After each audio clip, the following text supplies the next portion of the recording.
Blog Talk Radio.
Greetings and good evening, everyone. Welcome to Civil Alert.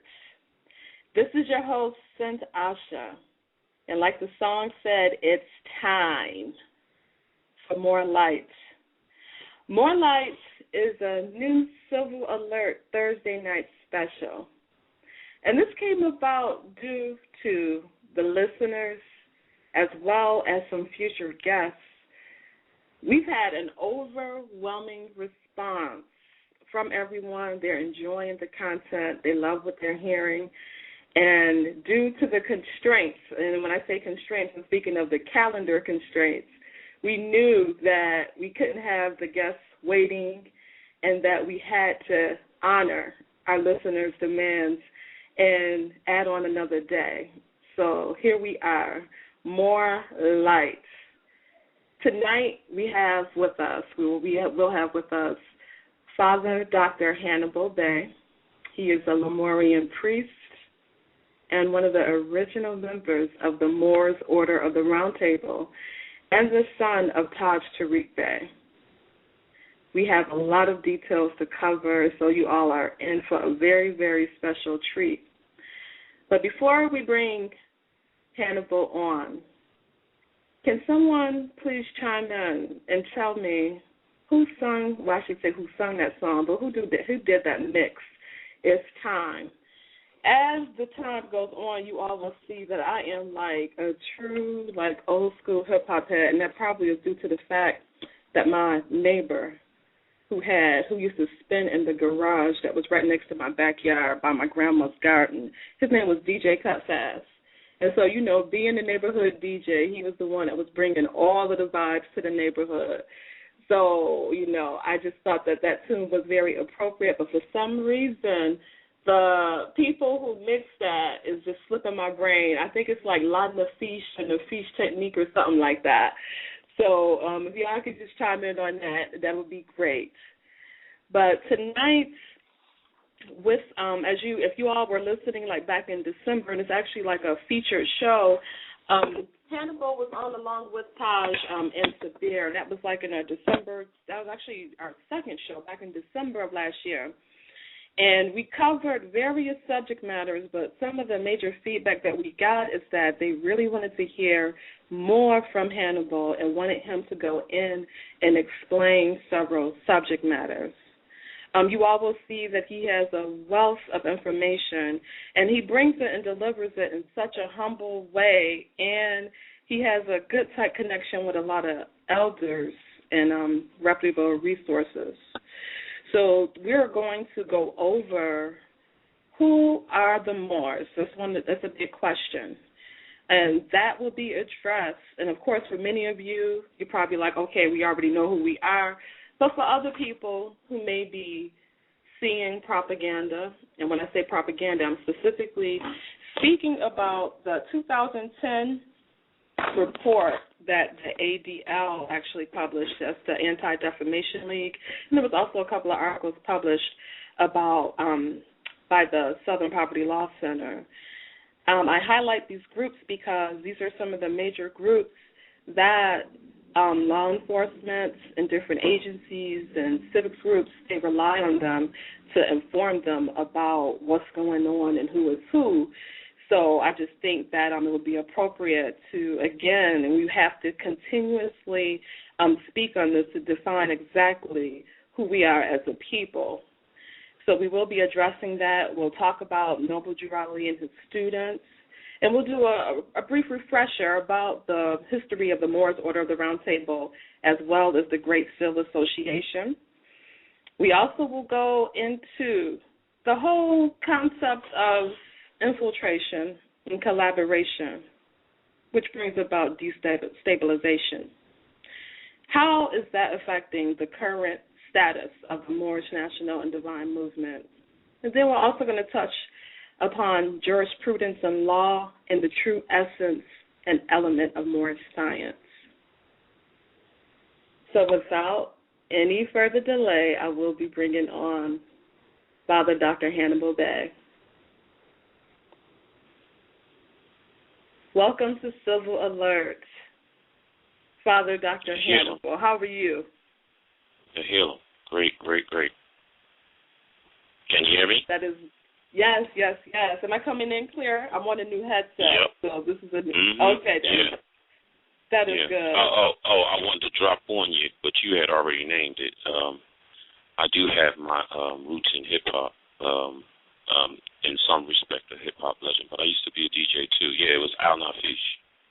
Okay, it was Al Nafish. Al Nafish. So yeah, you said it right. It was funny. Okay. I was laughing. He had me in queue. I was like, oh man, I'm getting ready. But yeah, we used to cut that record up, and my best favorite #1 DJs was my man Jazzy Jeff and Cash Money. And of course, everybody wanted to be like Grandmaster Flash. But them cats cut up some sounds, boy, that these babies can't even touch. They came up with the Transformer and all that, what have you. But that's another subject and another time.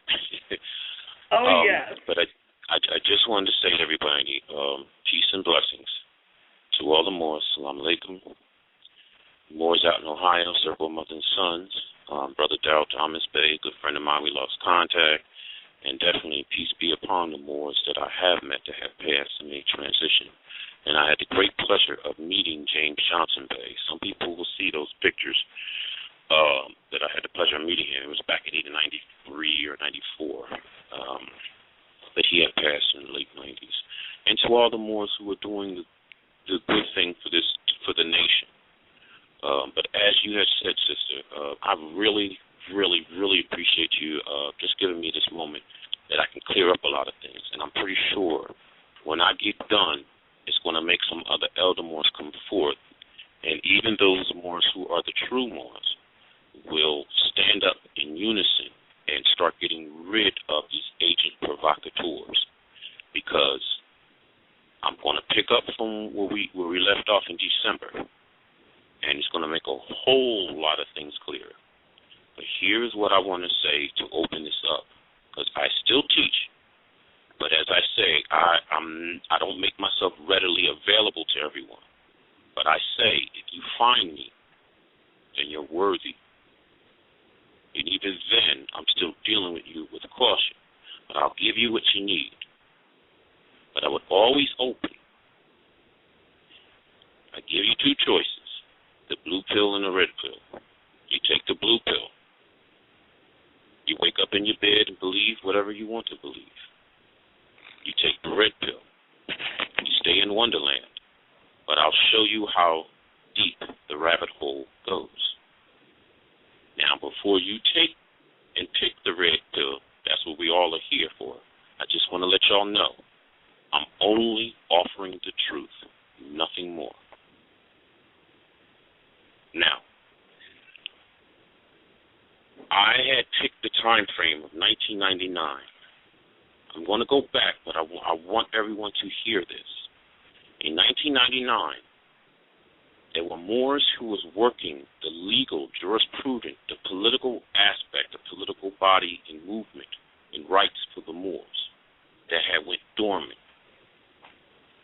We had done a lot of good things, and we had great respect leading up to 1999. Now, I'm going to say this, and some of my other brothers who are in the lodge and others that know me periphery, and they can back this if they tell the truth and come forth.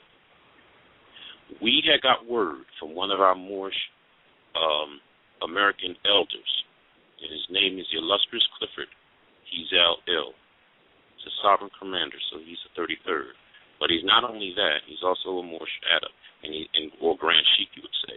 And he is not only that, he is also a 96-degree Freemason. He came forth and came to us Moors and had said, it's time. The Supreme Council of the Scottish Rite has come to him and said they are ready to talk to us Moors, but they want a great enough number of Moorish Americans to be Freemasons and Eastern Stars, preferably 33s. He said, because we're ready to start giving you land and money. Now, I'm going to go a little bit further to give you a little feel what took place in 99. At the time, the presiding president of the United States of America was Bill Clinton. And everybody knows in the we would say in our neighborhoods and ghetto, he was the president that everybody was labeling. He was a brother, so we gave him a ghetto pass. And he was cool, and he was for our people. But here's the thing that a lot of people did not know. He balanced the United States national debt. He balanced the books. Now, I just told you Supreme Council had came forth to Clifford Hezell to let him know what they wanted to do. Now, here's the sovereign commander of the Scottish Rite, of the Supreme Council at that time. His name was Kleineck. All right? So, Clinton cleared the books. And just because you have some of your Masonic brothers who you may call Europeans, or we say Persians, well, they're Moors also. So they want you to come up out of this darkness also. So Kleineck, those Freemasons, they were the ones who were the good ones. Even the Prophet Jurali told of that. But you also have some that didn't want it to happen. Mm-hmm. Hannibal? Yes. Before we continue, I just got some feedback about your mic. Is it possible to just adjust your mic a little bit? Some of the listeners are saying that they're hearing a little bit of feedback. Give me a second. Does this sound clear enough? Or is it all right? All right, cool. Yes. Yeah, that's right. That's better. Mm-hmm, thank you. All right. All right, so now, in 99, the president cleared the national debt. And like I said, the sovereign commander of the 33rd of the Scottish Rite came to us and said, hey, we want more land and money. So that's something.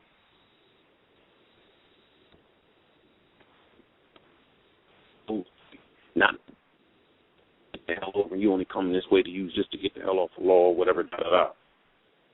So Clinton cleared the books. So the movement or the force that was against this, now you understand why they brought that dumb-ass situation, that girl with him giving him glacial, and anybody knows that even the dirt women that do that say, you know, that was trifling. Why would you still keep that dress soiled this years later?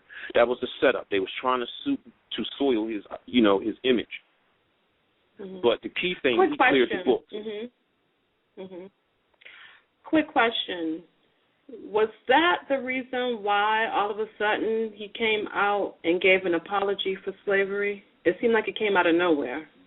Right. It was. These are the behind-the-scene things that he was doing. Mm-hmm. He could only do in labor so much. But again, those who have eyes could see, because during the early, coming out of the late 80s, early 90s, going all the way up to that time, the Moorish Roundtable, that's just the name of the study group my father had. But we were working under the Great Seal Association of Moorish Affairs. The grand body was up in New York. Rami Bey was the emir. The Sultan had died, but they still had it functioning. We got it, and we were establishing. Same thing in other parts around the nation. But we were doing things properly. Moors, you're supposed to be upright people. It's no different than we say those who are in the lodge and in the chapters. You're supposed to be upright freemasons. You're supposed to be using this stuff and being negative. So we had done a lot of good things, and they seen it. We weren't trying to get over. So in order for them to come at us like that, they were keeping an eye on us. And our argument was legit. Mm-hmm. You know what I mean? So him making that apology. So him making that apology and everything, that was the behind-the-scene thing. So like I said, they cleared the books because why?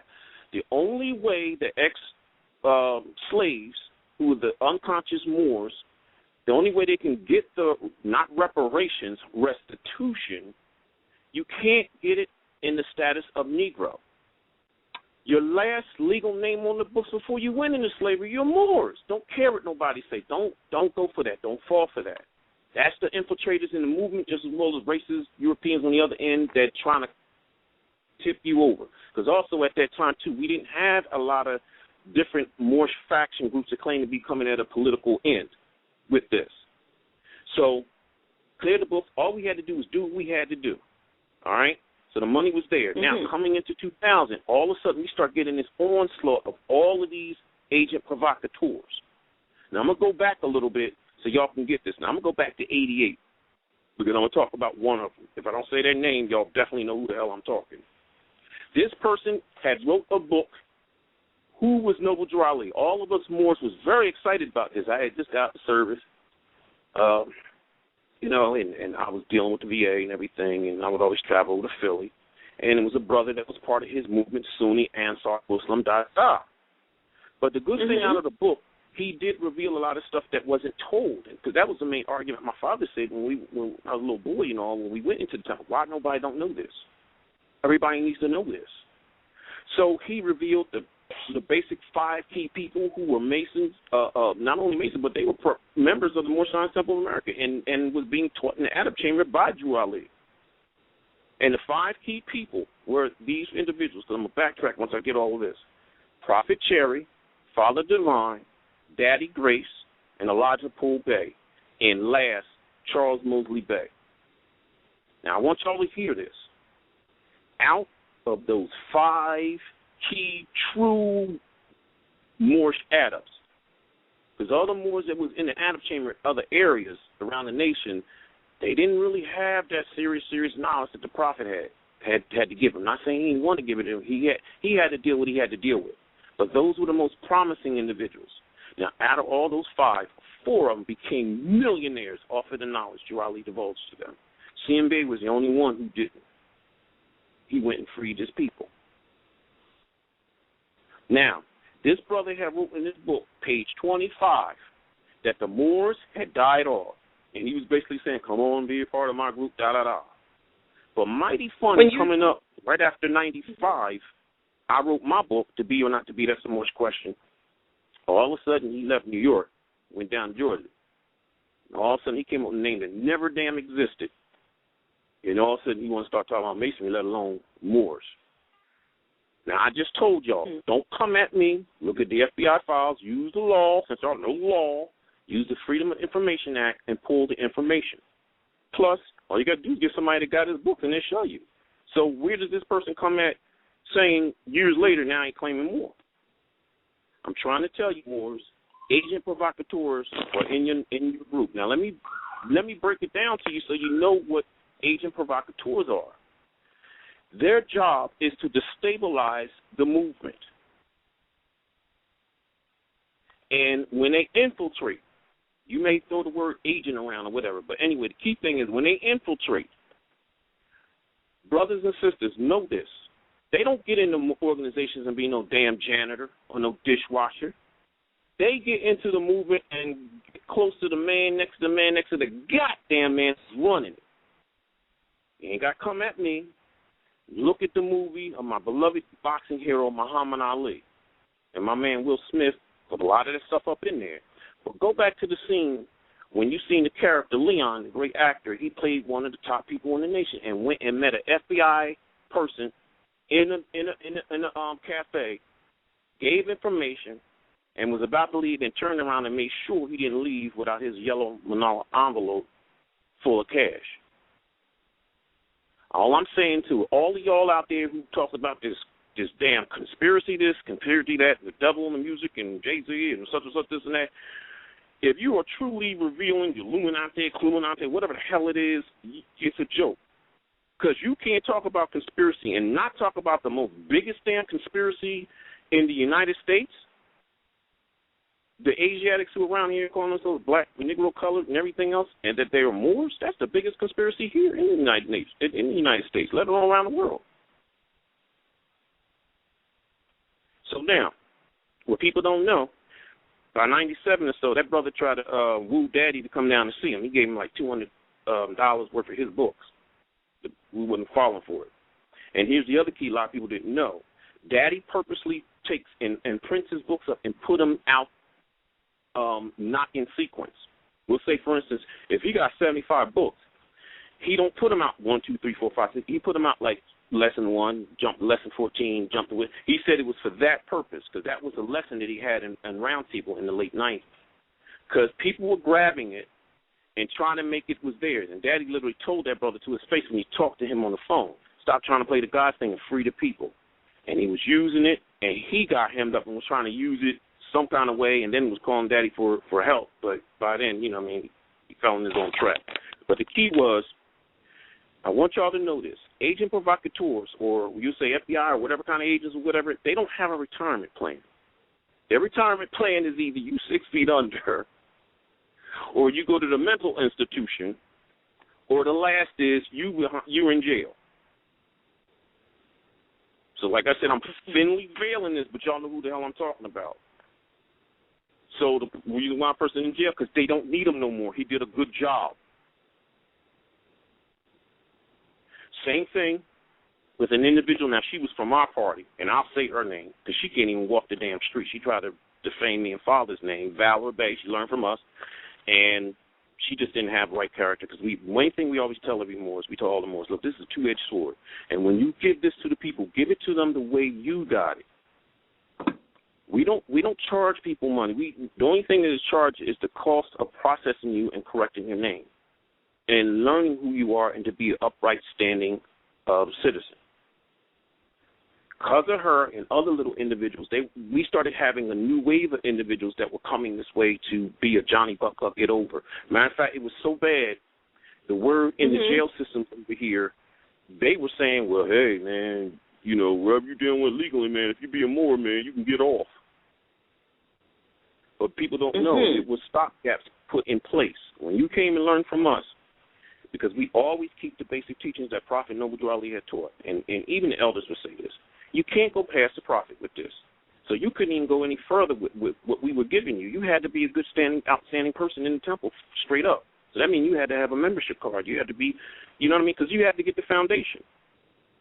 And then when you were coming with us, we were just giving you lessons and things that were lost or just was purposely not given to you. And then when it got time, you know, then we would nationalize you with the true IDs that were supposed to have been in the temple. Now, I'm going to have to go back a little bit. People don't know. During the time when Prophet Drew Ali had passed, government officials had stepped to the people that were the head, the grand sheiks and all that were running the temple. Now, what had happened was they approached them and purposely paid them between like a $20,000 to $30,000 to purposely disband the movement. A lot of them, they all took the money and they jetted. The other ones that stayed behind, and this is what the other Moors don't know, they stayed in the movement and purposely did their job to make it stagnant. Now, at the same time, C.M. Bey, he's seeing what was going on because another person had left that movement and started his own movement, Hannibal Bey. And people don't know, when Prophet was on the scene, the Moors, you did greet each other in salutation, assalamu alaikum, and in part, wa alaikum assalam. But what happened was after the Prophet had left and his brother had went and started his own movement, the Moors that were in the temple couldn't differentiate the ones that left and went with Hannibal Bey. So then the Moors on the Grand Sheik level had a major meeting, and they made a decision, the way they can recognize each other in the street. Then they said, well, you know, this will be basically law among the Moors, you know. So we'll say Islam in greeting and peace in departing. So the Moors, y'all need to know that. Now, the nationality cards, they used to be red and green, but after the sellout, it changed to red and blue. Same thing with the buttons and what have you. So these are some of the things you Moors need to be aware of. You very much need to be aware of. All right? Now, again, as I said, you know, these individuals took this knowledge and became millionaires. C.M. Bey was the only one who didn't. And then they came up, some of the Moors in the temple came up with the story of, well, he got kicked out. Nah, he wanted to preserve and do what the Prophet had told him. Some Moors may remember this. They would hear that the Prophet used to open meetings and say, circle 7, where are you? He was talking about C.M. Bey. And once he had him, he gave him what he needed to do, and C.M. Bey did what he was supposed to do. He drafted and registered your Moorish Zodiac Constitution, National Constitution, with the ID and your 2 clocks of destiny. Here's a little side note the Moors don't know. When C.M. Bey registered in the Library of Congress in the Justice Department under Truth A1, AA 222141, guess who came knocking at his door in his house personally? He had some Yiddish come knocking on the door. Yiddish come knocking on his door, took him down to their local bank, and opened the vault and literally told him, you can have every bit of cash in here right now, no joke, today, if you would take the Zodiac Constitution, Nationality ID, and the Clock of Destiny off the registry. And he said, no, I must free my people. I can't. So Moors, everybody know who you are. You're the only one who don't know. my man Bobby Hammond used to say, damn, a roach know he's a roach. Y'all the only ones that don't know who you know. And this is the thing that killed me, though. All these people who claim to be so spiritual and what have you, those who are truly on the path of enlightenment and spirituality know at least the first two laws of nature. First law of nature is self-preservation. Next law of nature is know thyself. That was why that was always above the house of worship or schools when you walked in. Because you can't know yourself, and you know what I mean? You got to know yourself first before you even claim you know God. And then those who say they know God and they saying they, you know, this and that, what have you, you already are off balance. Why? You ain't even honoring your forefathers, meaning you're not even recognizing your pedigree. Mm-hmm. So now, let me start dropping. I'm going back to 99. So like I said, we started having individuals that was changing the information, doing little petty crap, and not only giving the Moors the black eye, they was giving us 2 black eyes, a stab in the gut, 5 kicks in the nut with a steel boot, and was making us look like the biggest joke coming down the pipe. All I'm saying to y'all, they are agent provocateurs. Now, I'm going to use this as a reference so y'all can hear this. And I'm not going to mention this person, but I'm going to thinly veil this and you'll know what I'm saying. First, I want y'all to get the movie Belly. And those who have seen the movie Belly, you know what I'm saying. And remember what I said. Agent provocateurs don't get in the movement and become your janitor or whatever. They quickly move up in the ranks. Remember in the movie, Nas was the thug with everybody else, but he was the only one talking positive, reading, trying to better himself. Hell, he wanted to go back to Africa. And my man DMX in the movie was Buns. He was the most ruthless, cutthroat, da-da-da. So later on in the movie, he got busted, really effed up, and he's in jail for really doing a lot of negative stuff he did. So meanwhile, they showing you the so-called, infiltrating FBI, whatever, approaching him. They got him out of jail. He know he was supposed to do some time. All of a sudden, he mysteriously get the hell out of jail. He's on a basketball court. Just him, shooting hoops. All of a sudden, he sees this portly European man walk up. And he just ain't thinking much of it. Then he finally realized what was happening. That's how they get him. Speed the story up. They told him, boom, you do this for us, we do that for you. Next thing you know, he's talking, I'm Nation of Islam stuff. He's got the bow tie and the suit on. Then he meets up with Nas. And then Nas is like, damn, man, this is a total change of you, man. He's like, nah, man, I got Nas and stuff. I'm reading, da-da-da. But my point is what I'm saying in the movie, Nas was like, damn, this is a turnabout. But the ultimate thing was he did his job. And when it was getting close to the movie, they set it up, and he was going to kill the person, Ben Chavis, who was supposed to be like Farrakhan, and they made him get a gun, and he was in the room one-on-one, gun pointed at Ben Chavis. It was all a setup. So my point is, now to all you conspiracy theories or whatever, these movies, like they say, art imitates life and life imitates art. But that's how they get them. You understand what I'm saying? I just wanted to give you all a visual reference so you can understand. So now, there's a brother. I knew this brother. I went to his temple back in the 90s. He was a Grand Sheik, had his temple. And anybody that went to the Moorish Science temple, you know how it is structured. Podium at the front, behind them is 3 chairs. The middle chair is for the prophet, and they will put like a portrait of the prophet, in a picture in it, and sit in the chair.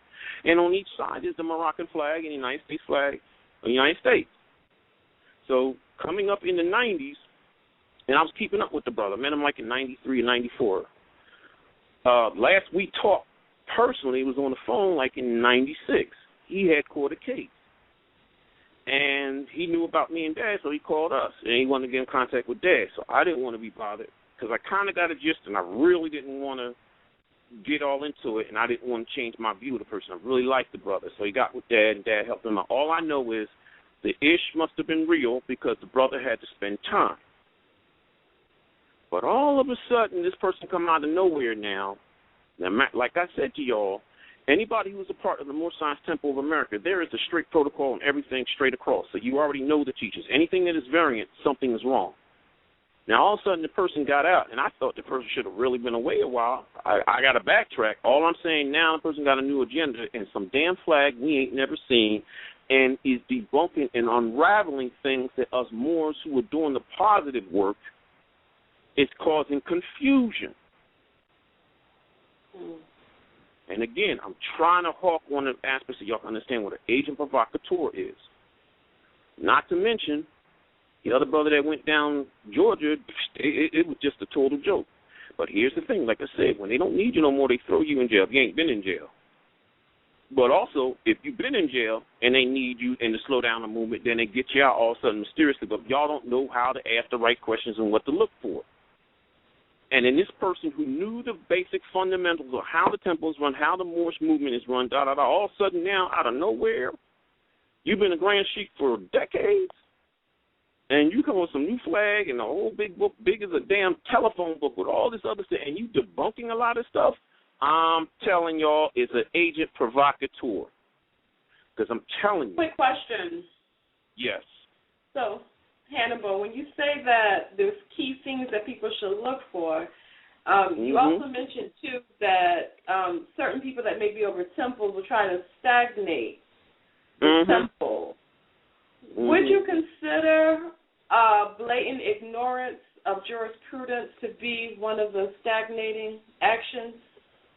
And when I say a blatant ignorance, I mean not ever teaching the people about jurisprudence, and especially telling the people that they don't need to listen or pay attention to the Constitution because that doesn't have anything to do with us. Would that be an example? Yes, madam. You're right on point. I'm going to have to touch a little bit on that time after the prophet that left. See, a lot of people don't know this, too. The brother Hannibal Bey, people don't know he was on the corner selling nationality cards. He got pulled off by, back then they would call them G-men. So obviously made a backdoor agreement. But I'm a hawk on that. But so when they went and sent them agents to talk to the main body that was running the temple once they got Jawali out the way, they gave them that amount of money. Some left, some stayed. So they did their job to keep it stagnant. And what people don't understand, when we say in the Great Seal Association of Moorish Affairs, that's your government politic body of what, for your people to represent your people. That was in the Adab chamber, just as well as the Moorish right of Freemasons was the Adab chamber. And it was funny to hear them even the Moors that were in the temple be saying, they criticized Freemasons. They're like, we ain't in that secret stuff, this and that secret squirrel stuff, that. I'm like, look, y'all, stop talking stupid. Tell me this. Everybody who is a member of the Moorish Science Temple know the basic protocols of public meeting. There's Wednesday night, Friday night, and Sunday night, 8 to 10.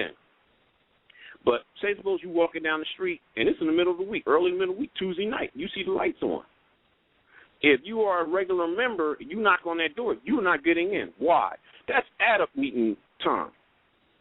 And the only way you can be able to come in, what? You got to do the knock, and you got to say the password to get in, to sit in on that Adab meeting.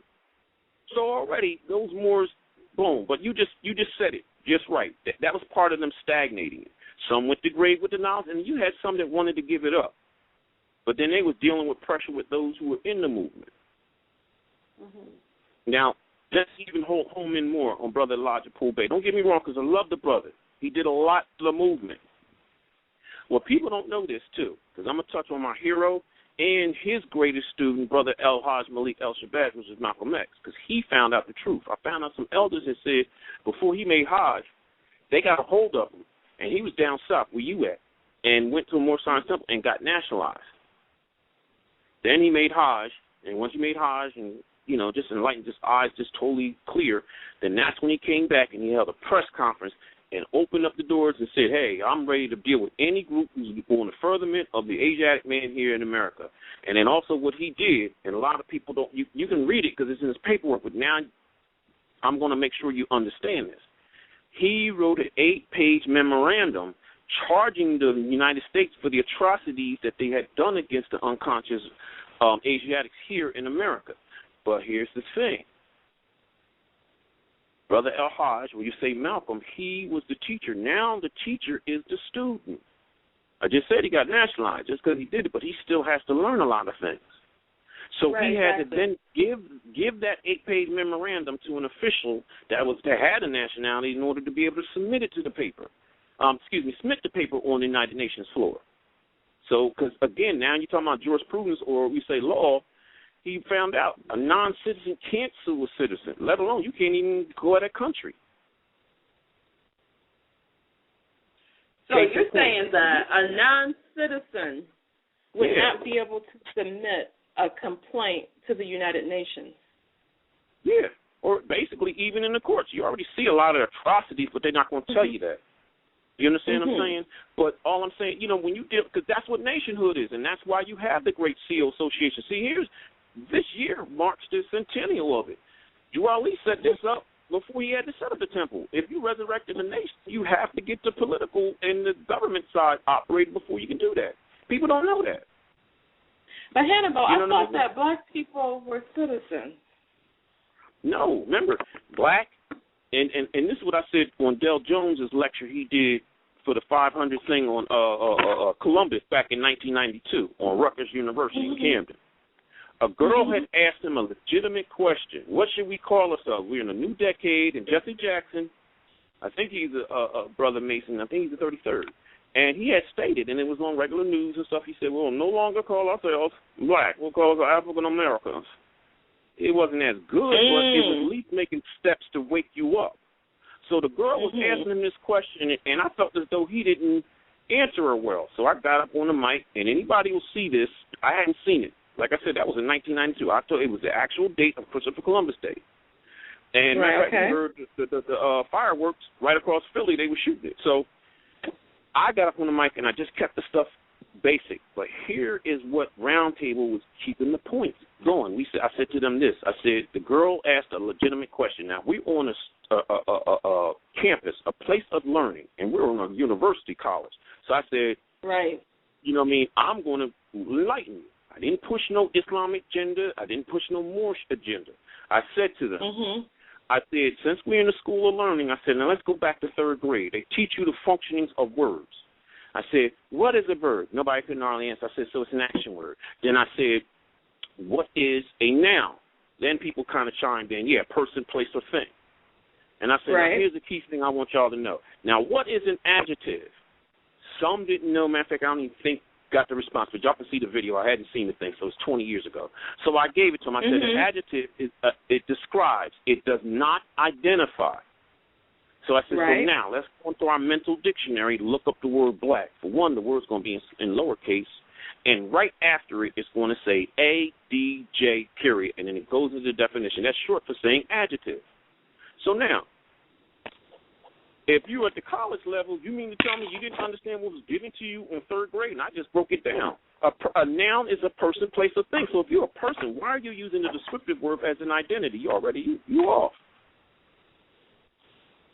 You can't use black as an identity. It doesn't apply. So then I said to him, so now you're saying African American. I said, in a way that still is wrong. I said, you're using continent to continent.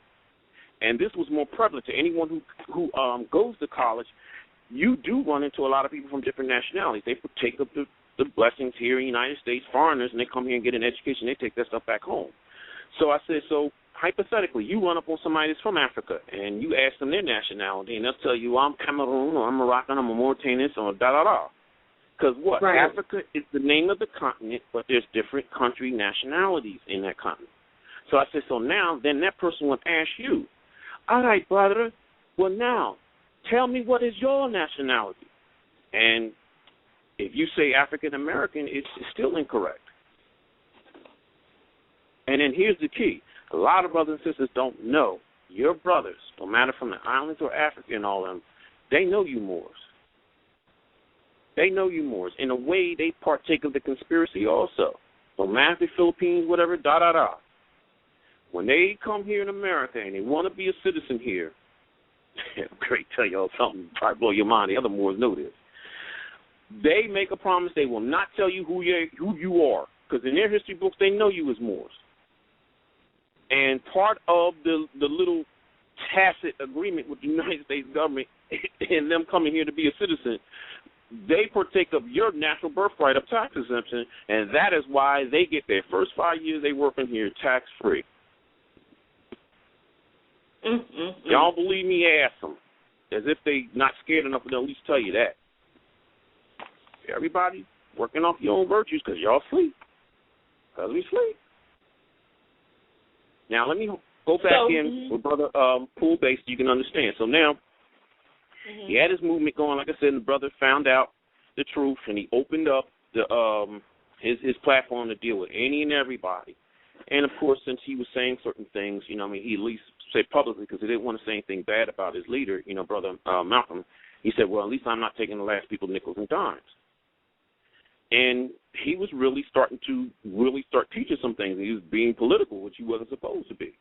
And then all of a sudden we already know what was said to him before they took him out. Get your hands out of my pocket, and the rest is history. But now, let's move up to the main guy that was the trophy of the organization, and this went way over everyone's head. Now, I told you the brother was a member of the Moorish Science. There is a picture out there. It's a panoramic picture when Prophet Noble Drew Ali was alive. He's standing in front of the temple with over 100-something Moors, and he has Marcus Garvey in the picture, Father Divine, and way over in the corner, he has Brother Hannibal Bey wearing his turban the way I do, and he had the Moorish shirt on and the Moorish pantaloons holding the Moroccan flag in his hand. Now, so now he got his main guy, Brother Muhammad Ali,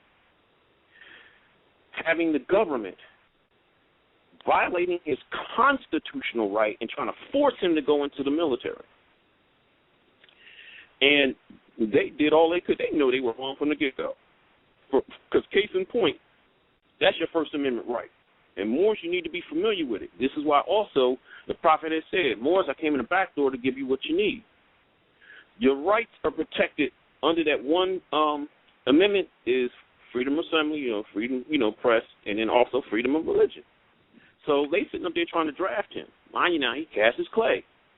Then all of a sudden, no one never asked the right question, like I just said. And if anybody's familiar with that movement, they were Shabazz or Muhammad. And you would get the X. I know, and I'm not coming land blasting at y'all. Don't come at me. You go and read the damn FBI file. I was born into it. My father was an assistant minister when I was a newborn. He said, hell, Muhammad Ali used to hold me as a little baby. He used to come to the house. So now, all of a sudden, his case, he fought it, and he was suing the United States. This is what makes the brother great. Not only in the ring, he was great politically for you people. But remember, he was only getting the limited knowledge that was in that group. Any Nation of Islam person, if they're going to be honest with you, they'll tell you there is a circle, certain cipher, a circle of knowledge. It's a certain name they use, but you got to be high up to get it. And in any religious group, there's always that. There's always that. So then all of a sudden, he gets a name, Muhammad Ali, and his case keeps going up, because you always start out with the local little courts, then it gets up to the county, then it gets up to the state, then it gets to the federal, and then it makes its way up to the Supreme Court. Long story short, with him having his Moorish national name and he was a legal citizen, he won that damn case. And I say to you, Moors, if you're on point, anything that they're violating of your birthright, I've seen the case because I am a paralegal. You can pull that case, United States, versus Muhammad Ali, and you use it as your case whenever somebody is violating your birthrights. But here's the key, why he won that. Brother knew the truth. He got taught by Noble Drew Ali. And he had too many numbers of people, and he had a great credibility with the nation, and that was a high-stakes movement. He could not get egg on his face. He had to nationalize that brother. Because why? Had he let him go up there as Cassius Clay, he would have still been a nigger and he would have lost the case. It would have been no different than the Dred Scott decision. So all I'm saying to y'all Moors, ask the right questions. Look. And then you all should be asking also then right after the brother left the nation. Of course, we also seen how they did him wrong with the Boston thing, but y'all never asked the right questions. But that should tell you something, Moors. That should tell you something. So all I'm saying, again, all these other individuals who started up a lot of dissension and confusion, they are your agents. And I am pissed to the highest pissivity that talk negative about my dad, people saying stuff about me, and those who are truly in the movement are good. I almost very few Moors that can be close enough to my dad. That's my... And speaking of your father, Can you please share if you had any experiences with people actually renaming themselves and having your father's same name? And the reason why I'm asking thank you so that, much. The reason why I'm asking is because I was speaking to an elder out of the Baltimore area, and she did express, like, back then in the early 90s, that for some reason people would be popping up with the same titles, the same first names, and it got to a point of confusion because when they would start doing certain things, people were just assuming that they were the same people, but not knowing it was the impersonator, I should say. Yeah. Right, exactly. I thank you so much on that. Because, I wanted to say that's why I'm trying to go down my whether I say their name straight out or I'm a thinly veil it. But, like I said, you know, Hannibal, the phone is... Hey, Hannibal, can you please repeat that? Because the phone is actually going out when you said that. All right. Can you please repeat that? Mm-hmm.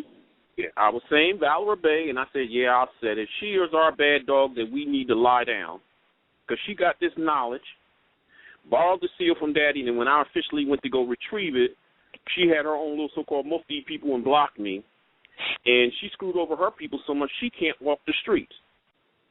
So this person that I'm about to tell y'all about, he came from her camp, and he started taking Daddy's name, Taj Tarik Bey, and it got back to us in the early 2000s.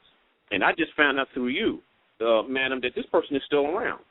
So anyway, one of Valor's other persons in her movement started coming to Roundtable because they were now getting the truth. But they ran into this brother, and they told him, and this brother came back and reported what I'm telling you in Roundtable. So he just didn't say it to me, and you're going to say that Dr. Hannibal said it. No. He said it to a lot of people that was at the Roundtable meeting that night when he said it. He said he caught up with the brother and said, because he knew the brother's name. I can't remember, but he said, man, why are you using Taj's name? That ain't your name. Why you tell? That ain't Brother Taj. Brother Taj is back over in Philly and Camden area. And he said to him, he said, well, man, I told you from the beginning. When I got into this, I got in it for the money. Yeah, because I saw some. Sorry. Because of you let me know that this person is still around. And all I'm let me saying tell is, you. I'm letting you roll on this. Go ahead, sis. I'm listening. Yeah, no, what I'm saying is that I saw a posting on Facebook in regards to, his name and being on the show. And so when I saw it, I didn't think anything of it. I was just like, oh, okay. I was like, Taj must be doing a show tonight. But come to find out, that was not Taj. So I would just, like I said, when the elder had mentioned the repetition of the names, it just rung a bell. So I just, thought that I would ask and I'm glad. anything about that. I'm glad because, like you and me talking, you and I talking the other night, you let me know, you jarred my memory. I thought we at least took care of that person. But, again, these are the individuals. And another person we're going to have to claim responsible for, Sister Anua. And when we had our meeting, we met the movie director, Brother Tarik Bey. He did the movie Stick Up Kids, and this is the first time me and Daddy met him. I think it was 2000 or 2001. We met him in Philly when we had a Moorish function going on. And Moors came from all over, from Georgia, the Carolinas, upstate New York, some far west. They all came. And so Anua, she was one of the people Daddy was teaching in the late 90s. She had her own show, if I believe right, and then she took to the information, changed her whole show, and nationalized. So she was using our tribal name as her, her little circle, Cherokee, Moorish Nation, da-da-da. But here's the thing, and this was the first time I've heard this. She was the very first person that I had took part in admonishing and then to see the corruption. She was charging, I believe it was a G. And me and Daddy had took her out in the hallway and, stepped her on the corner and said, sister, what you doing? This is wrong. We always tell you, you give this to the people the way we gave it to you. You know what I mean? And then the embarrassing thing was, so that point on, I hadn't seen her, and I didn't want to keep up with her. So I don't know if she straightened out and fly right. But the other embarrassing damn thing was, at least she was a dignitary of her own people. Her husband, somebody going to try to put him on me, like, yeah, this brother need a fez, and Dr. Hannibal, you need a turban. I was like, wait a minute, hold up. Don't even start that. And mind you now, this is like early in the morning. Man got liquor on his freaking breath. And now that was the time I really got into this. So I pulled him aside and said, brother, get your ish right. Man, your wife is like the president among your people, and you're supposed to be like the first man, and you got this on your, and you ain't even acting. Dude, come on, this is embarrassing. 9 effing in the morning. Mhm. You know what I mean? So glad you brought that up, because y'all need to know, again, an agent provocateur, their job is to what? Destabilize a movement, cause confusion, you know, and know this, Moors. The prophet had foretold of this. He said, Moors, be careful, because you're going to have Moors with turbans and feathers on who's going to try to put you back into slavery. I got some elder Moors that came through Valor, and they left her. They never really said anything bad about her, but she had them on paperwork, and they doing their stuff, and they proud of who they are, and they going off the legal stuff she gave them. But they kept hearing about me by way of another person, so finally I got to meet them. And correcting their concepts, looking at the legal stuff they was carrying, she messed them all up, had all the daggone stuff on the paperwork, and it just was messed up. But I told them straight up before I went in detail, look, you can't go past the prophet.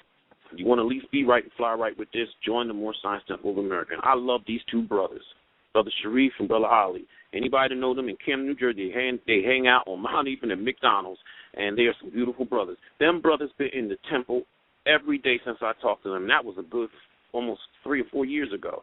And I run into them, and guess what? They don't walk around with no straw hats on or no little baseball caps. When I see them brothers in their regular clothes, they walk in the street, they got their red feathers on their head, and they're proud. And their concepts were clear. And guess what they told me? Like I said, they still gave respect to the sister, but they explained to me why they walked away from her. She had them calling her queen, and she was taxing them. And then it got to the point she told them straight up, I want all of y'all to give me 13% of y'all annual income. They said, oh, we got to go. She had one brother, because this is one thing we always tell brothers and sisters.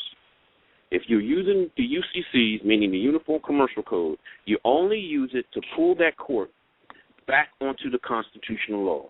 After you did that, leave it alone. Nah, this is how you can tell materialistic, still nigger Moors or dirty Moors. They wanted to use the straw man thing, and they was using the stuff and going on car lots and getting brand new cars and mixing our Moor status stuff and paperwork up in it. And then after a while, when the dealers and them started figuring their stuff out, they was recalling them cars back. That was the onslaught of what was happening in the early 2000s. Oh, Hannibal. And so she did. Can you please, before you continue, can you please reiterate what you said about the UCC? Because I didn't get that, and some of our listeners may not be following. All right. Mm-hmm. The Uniform Commercial Code is basically what you are dealing with anytime you're dealing with basic municipalities.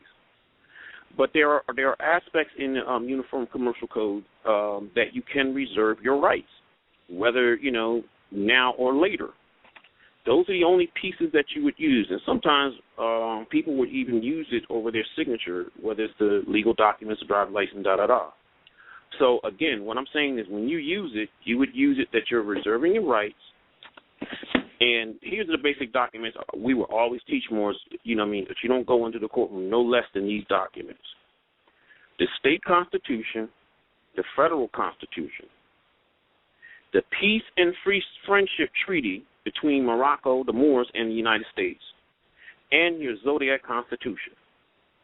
So, again, I'm putting it in layman's terms. We say if you're using the Uniform Commercial Code, you're using it stating that you're reserving your rights, and now you're invoking it. And the main reason why they have you up there because they're working off of their incorporated, copywritten state constitution, and you go into their state constitution citing the part of their preamble or wherever it is in the Constitution stating that they derive their power coming from the federal United States Constitution. Once you do that, now you walk them into that. Now you push that aside. Now you're in the federal Constitution. Then you put out Article 6 and state that, hey, all treaties made, da-da-da, shall be the supreme law of the land. That's Article 6.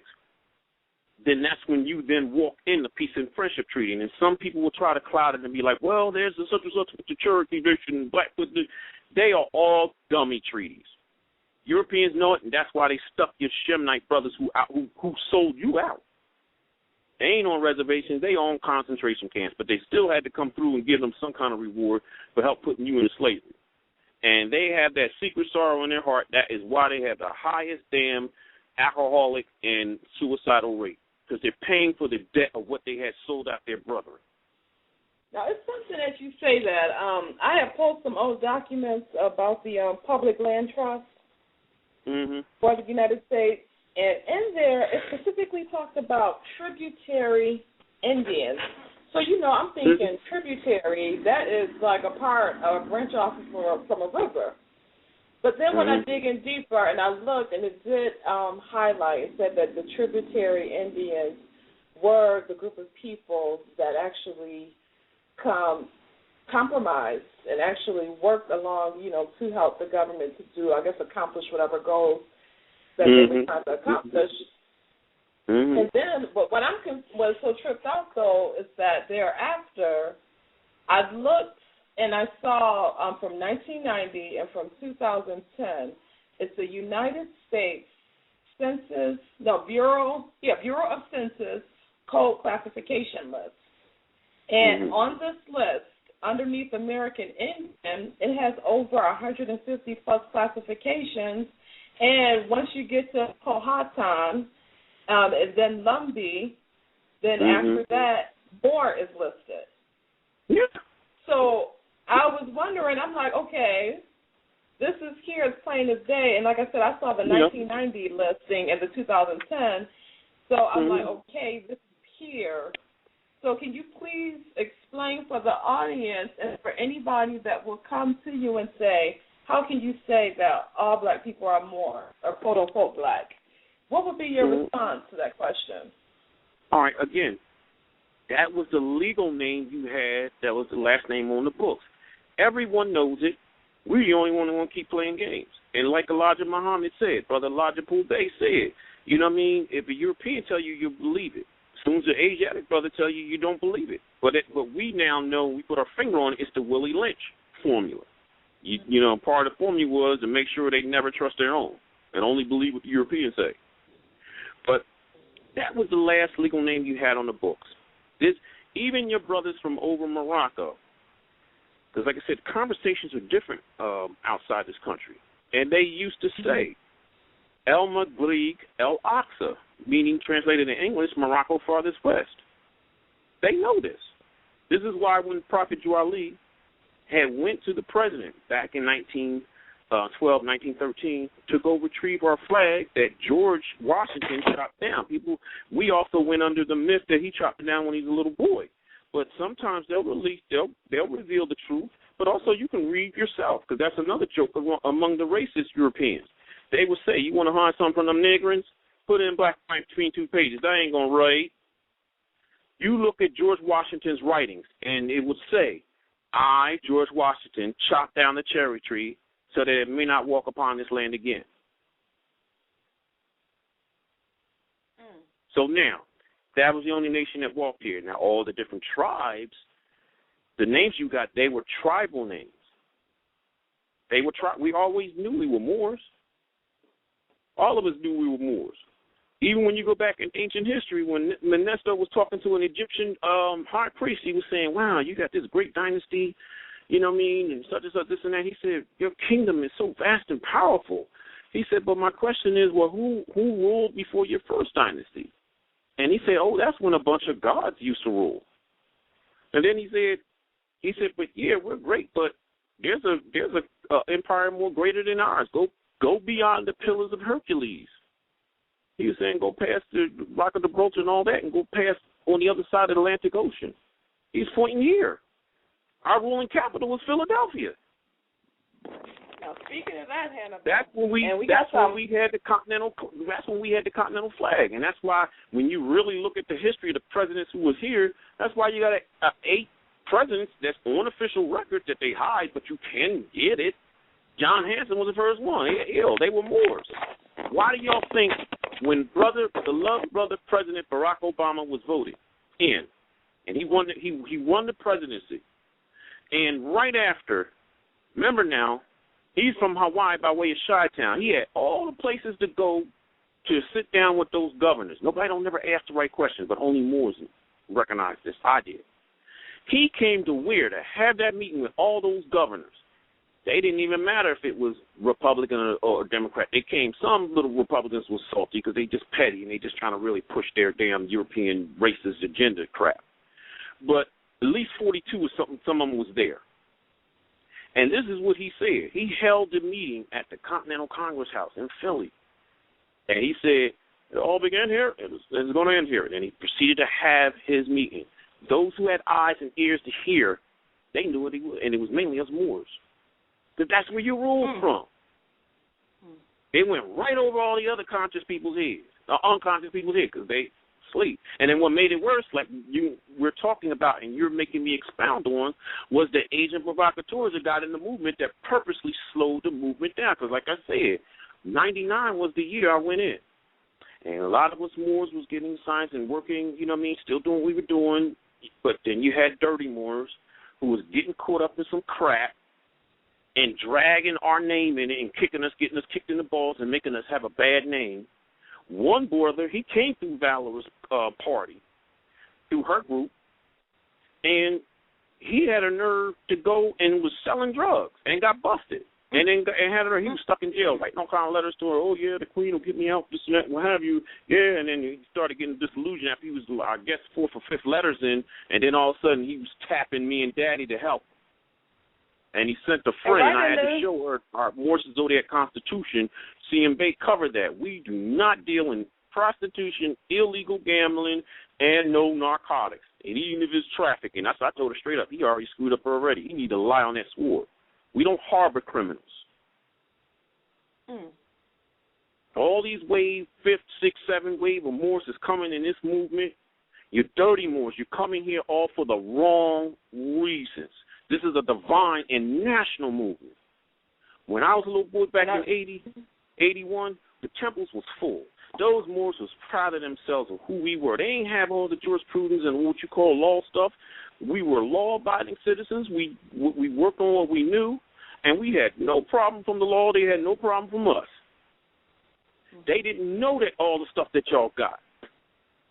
And when you got to know them, none of them had no damn legal problems. Why? Because they wasn't trying to play Johnny Buck, get the hell over. Y'all coming in droves. First thing you doing, you looking for Moorish honors and ready to use it to get the hell over. That's like you and I having a martial arts dojo. You and I are 5th or 6th band degree black belts, and we get them coming in, and if they don't say it in the door after we done gave them the gi and the belt, but by the end of the damn class, they talking about they want our belt. That's generally what happened. And then they get their hands on me in the literature you and I got, and then take that and then try to operate it. And be and perpetrating the fraud as a black belt, if you will. It's interesting that you mentioned that, especially what you said about the narcotics, because what I have found is that sometimes, even if you don't really know the background of a person, that same energy that the person used to take poisons, to sell it to their people, and to commit genocide against their people, that same evil force, it's like they feel like they got dominion and they're ruling over something. So the same energy that they apply to the block, they come amongst this type of information and try to exude and have that same vibration.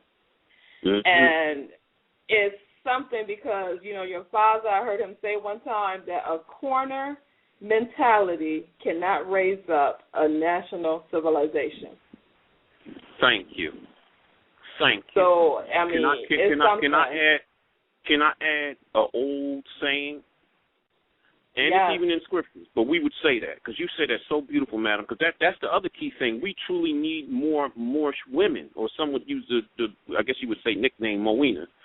I would say the master, the wise man can play the fool, but the fool cannot play the wise man. Case in point, Moors, just be humble, just enjoy the old 70s movie. It's called The Man Who Would Be King, very heavily Masonically done movie, and you can enjoy it. But that's an old adage that all wise men, don't matter what nationality you are, but if he or she is traveling the path of enlightenment, they know a wise man will shut the hell up if he's listening to something that, you know what I mean, that he knows he's not familiar, but it does have a ring of truth, and he listens and take notes and go and investigate. But a fool where he knows any and every damn thing, and he's running his mouth, and all he's doing is really making him or herself looking like a fool. That's also in the Holy Quran, Circle 7 also, you know. Wise man, you know, basically knows when to shut up. Mm-hmm. You know, I love the way you say that, you know.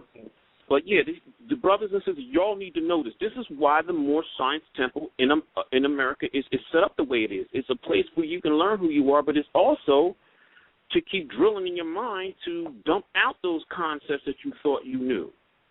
Let me tell y'all what the Prophet said to these 5 Moors before I go into other things I was going to tell you. When he took those Moors, Prophet Cherry, Father Divine, Daddy Grace, Hannibal Bey, and CM Bey, when he had them in the antechamber, guess what he said to them, Moors? He said, all right, now 90% of what you know and you would thought you're going to have to dump. And you're going to barely hold on to the 10%.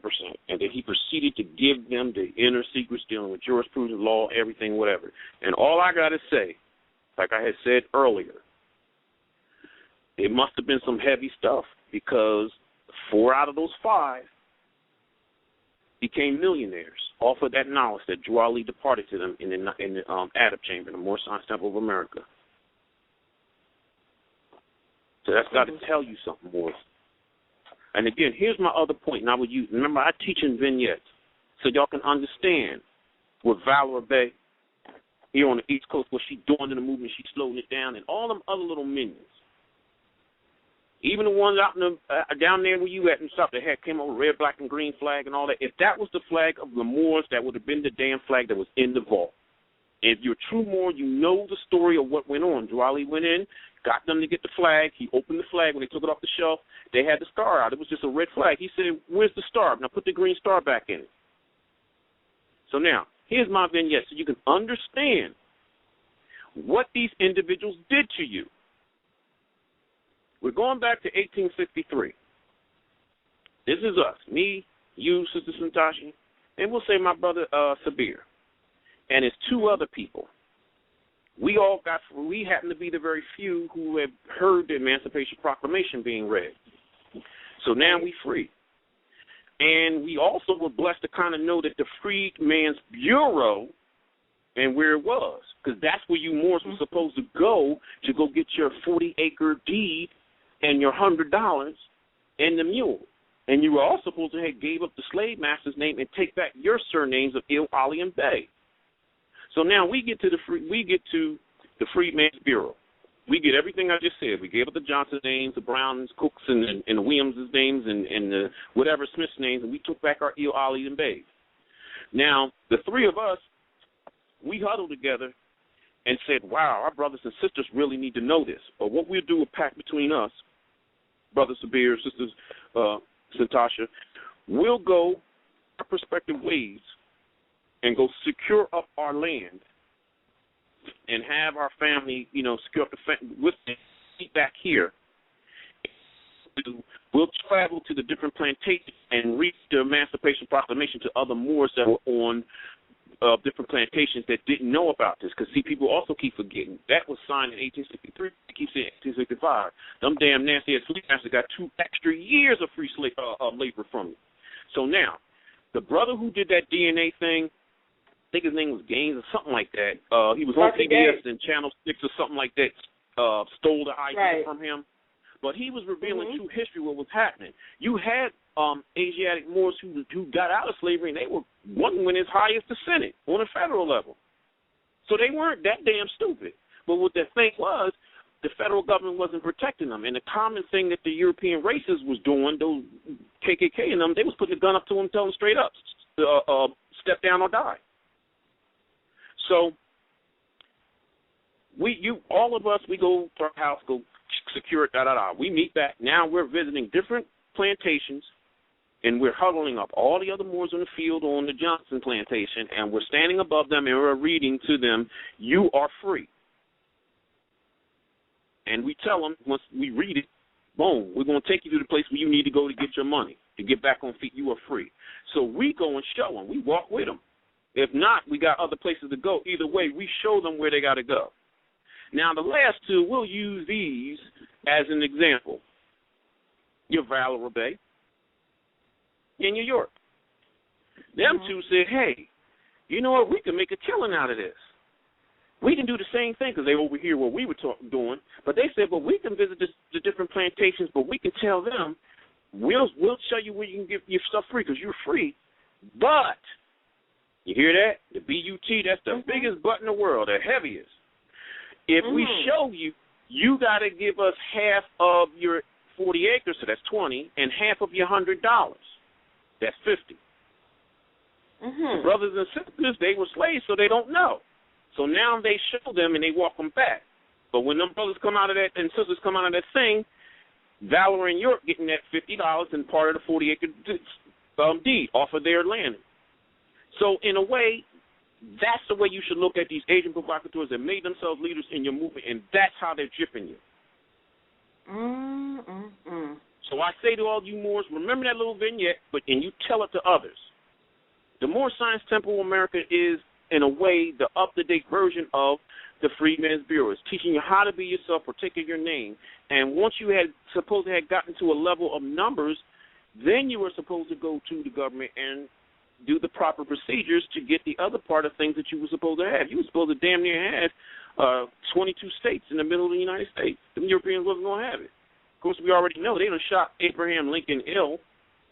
And a lot of people don't know this because they don't go into history. His vice president, his name was Hannibal Hamlin. And you get description of him, he was just dark. He was darker than you and me.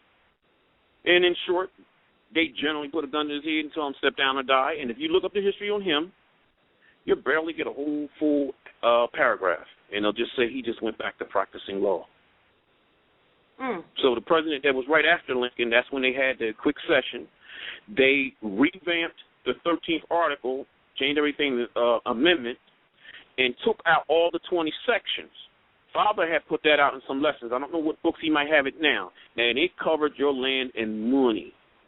And they quickly revamped that. Book? No, I'm talking your federal constitution, United States of America, Article 13, or you call it 13th Amendment. Right. What I'm saying is that a copy of the entire, all the 20 sections is in the Treaty of Peace and Friendship book. Oh, actually, they actually have a copy. So now you see it, and that was the thing that they had a quick session once they bumped off Lincoln. He was dying, and they put the gun to Hannibal Hamlin's head and just generally said, "Step down to die," because you already know the job of vice president. Anything happened to the president, the vice president kicks in. He's the new president. But they wasn't going to have him more. They just got rid of the other one because they was hot. Man, they was hot. There's a little booklet called 5 Negro Presidents. J.A. Rogers had pulled up a news article, because you know how they do little political cartoons, lambasting any president or whatever. You got to see this. They have a article, a cartoon depiction of Lincoln, because they was hot. He freed us. He's got the woolly hair and the woolly beard, and got him dressed in Moorish clothing with a veil doing the Moorish dance. He's got the curled up Moorish shoes on and everything. And it was them mainly lampooning him because they was hot that he freed you Moors. So again, if you were niggers or niggering or black, shouldn't they have at least done him with big lips and the big bubbly eyes like they normally would want you to depict him and eating a watermelon? No, they depicted him because they was pissed off and made him look like a Moor. So that should tell you something. Hell, even at that time, this is why Daddy would tell you to always get these basic tools.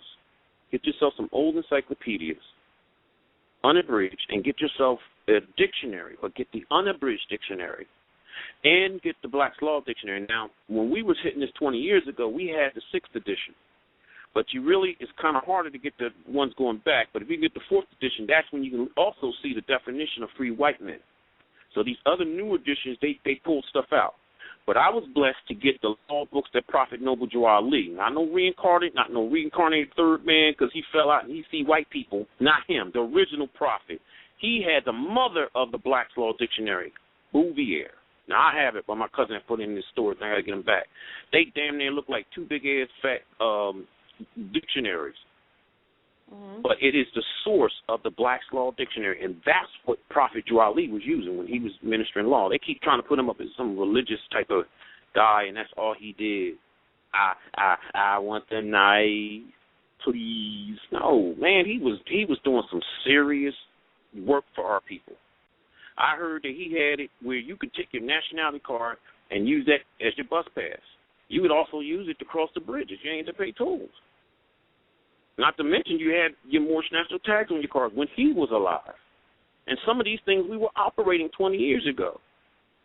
And in just a short time, like I told you, COINTEL amped up the heat and had these individuals infiltrating the organization. And when we got to the point, like I told you, in 99, we obviously was doing something right. Because your European Freemason Moors brothers, because they know they Moors too, for them to approach us and say we're ready to give you land and money, and they was embracing us like brothers. We had to have been doing something right. Now, I got some questions on that, and we do have a caller holding. But I'm sorry, finish your point, and then, Hannibal, I just have about 2 questions, and then I'm going to get to the caller. Go. But continue what you said. Nah, go ahead. Now, I'm with you. Something key that you said in the beginning, you mentioned this again. You said the Supreme Scottish Rite. That they were prepared to hand over the states, over, what was it, 22 states? Or you were just saying 22 we'll just say it in short. We'll just say it in short. It's the land and your money that you were supposed to get. See, the Asiatic grassroots groups back in the 90s, they jumped on what we were talking about, but they twisted it to reparations. You don't get reparations. You get restitution. Right. But my question is, go ahead. No, I'll let you finish. Go ahead, sis. Right. So, are these Scottish Rite Masons the descendants of the original European colonists that received charters from England to come over here to set up shop and do business and settle in the colonies? Mm-hmm. You said to set up shop in the colonies. To set up. When I say, maybe I shouldn't say set up shop, but are these the descendants of the settlers and the European colonists that came over here? All of them are. Charters? All of them are. Yeah, right. all of them are. But here's the key. Here's the key. I want you to understand this. The Freemasonry organization is really it is a slight watered-down version. When you gave the introduction and, you were explaining, my background, in short, I would say to people when they would ask me, are you Muslim? Say, no, I am a Hittite. Or the outsiders of our faith knew us as the Magi. The Magi, what you're aware of, are the 3 grand priests, kings, what they call them king priests, that came and gave respect to the baby Emmanuel, Jesus. But here's the key I say to even some of the Moors to educate them. I'm like, now, any of y'all who know the time period and frame, Islam wasn't about. It wasn't, wasn't around. But you also knew that there were Moors being killed but through the Christian Crusades. So the key thing is I'm telling them nobody asked the $65 question. And the symbol that represented us was what you call the 6-pointed star. The Lemurian name was called Ab. So, again, when we set that up, we went through all nations. We accepted all brothers of all nationalities if they partook of the faith, and we became that tribe, I guess, if you will. And then later on, the watered-down version of it was the tribe, the sign of David, the shield of David, Star of David or whatever, and then, henceforth, you have the Yiddish and what have you. So the ultimate thing I'm saying to you is they know they are Moors. Part of what took place as you was falling, you gave it to your Persian brothers, or you will say European brethren.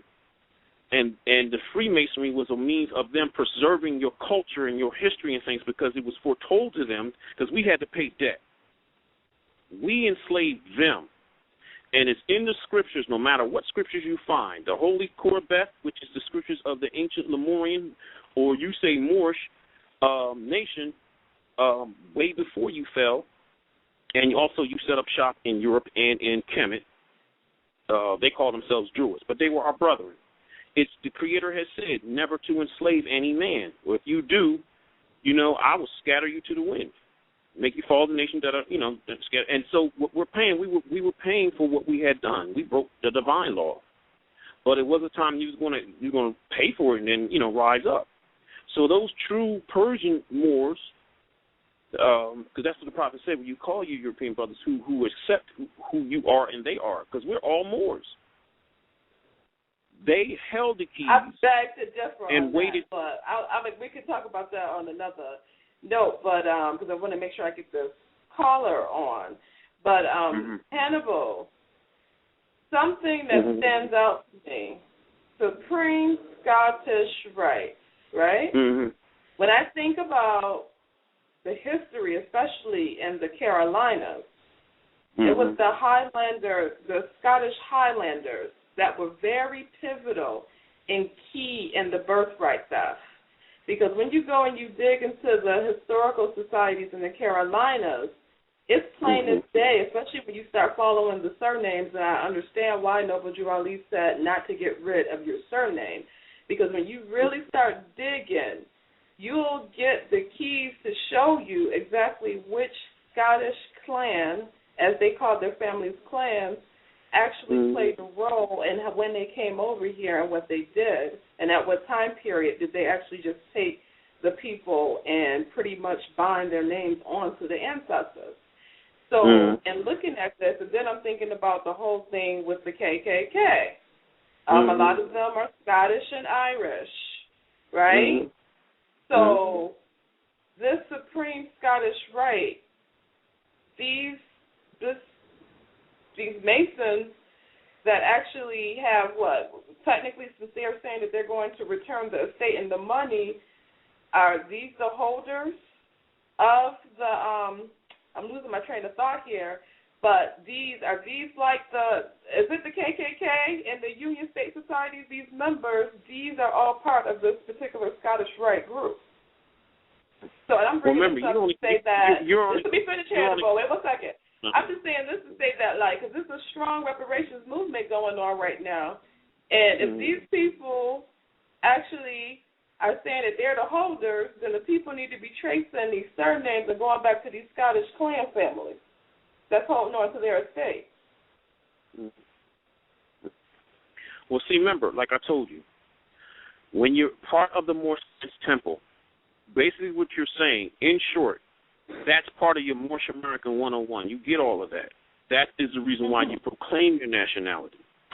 All right? And you got to remember, you're only talking of one rite of Freemasonry. There's many different rites. But in the United States, since they messed up the educational system, a lot of them only think it's the ones that they do see is the Scottish Rite, and they may say the York Rite. And then some will say, the Asiatics who are unconscious, who has the Prince Hall, and what have you. But there are different other rites. There's a Swedish Rite. And then there's a rite that a lot of them weren't familiar with, which I drop on these individuals.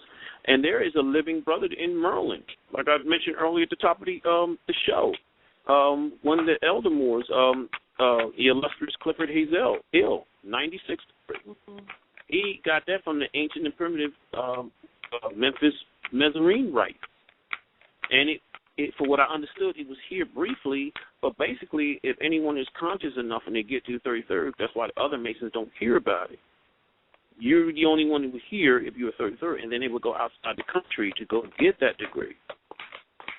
And then a lot of individuals, it was funny because I was talking to one of my brethren out in Texas. He was saying, he's conveying to his other brothers, like, nah, ain't no such thing. I'm like, look, brother, you let sure you There's know. There's no such thing as what? There ain't no such thing, no higher degree, 34th degree, da-da-da. So I just, gave them the title, which they normally don't get. 34th degree is the Knights of Scandinavia. So I said to him, look, you got to remember, the cats you talking about, a lot of them are not 33rds. And if they are, it's Freemasonry. There's pick up only 1% out of the whole. We're talking worldwide. So I'm like, yeah, I'll probably have, I have some more questions about that, but we do have a caller that was patiently holding. But go ahead. Sorry, go ahead. So they would be the only ones who would hear about this, and then they would move higher. Now, here's the other thing I would tell him, too. I said, everybody knows that Albert Pike structured the Scottish Rite, but I said, I lost my book, but it is in print. He's the one who structured it all the way up to the 33rd, and he held the Sovereign Grand Commander position to when he passed. But I said, but those who don't know, and it's in his writings, they keep coming back to us. He went over into Kemet and hey, Hannibal, the phone went out. You said he went over to Kemet and did what? The phone had went out. Please repeat that. Yes, he went to Kemet and found papyruses in dealing with what you may call Freemasonry. That's why I said this is where I come in. Our priesthood, we had the secret passwords and all. So anything in Freemason, they're really trying to imitate us, what you may say magi. But we had the real deal. We had the metaphysical work. And so when he found the papyruses, the degrees went up to 125 or so. And if you read the work, Pike said when he was structuring it, he said, well, it looked like a lot of them just kept repeating over the other degrees, ceremony, da-da-da, so I narrowed it down to 33. Well, I hear you, Hannibal, but I'm thinking about the full circle in 360 degrees. You know, I have not been in any, I haven't been initiated, you know, I'm not in those circles, so to speak. Yeah, I am, but I'm not, if you know what I mean. But I have to clear that for the record. When I say I am saying from being in the world, interfacing with people, reading, channeling, you do, and so to speak, get divine degrees that certain men can never give you. It's really a natural connection with the Most High.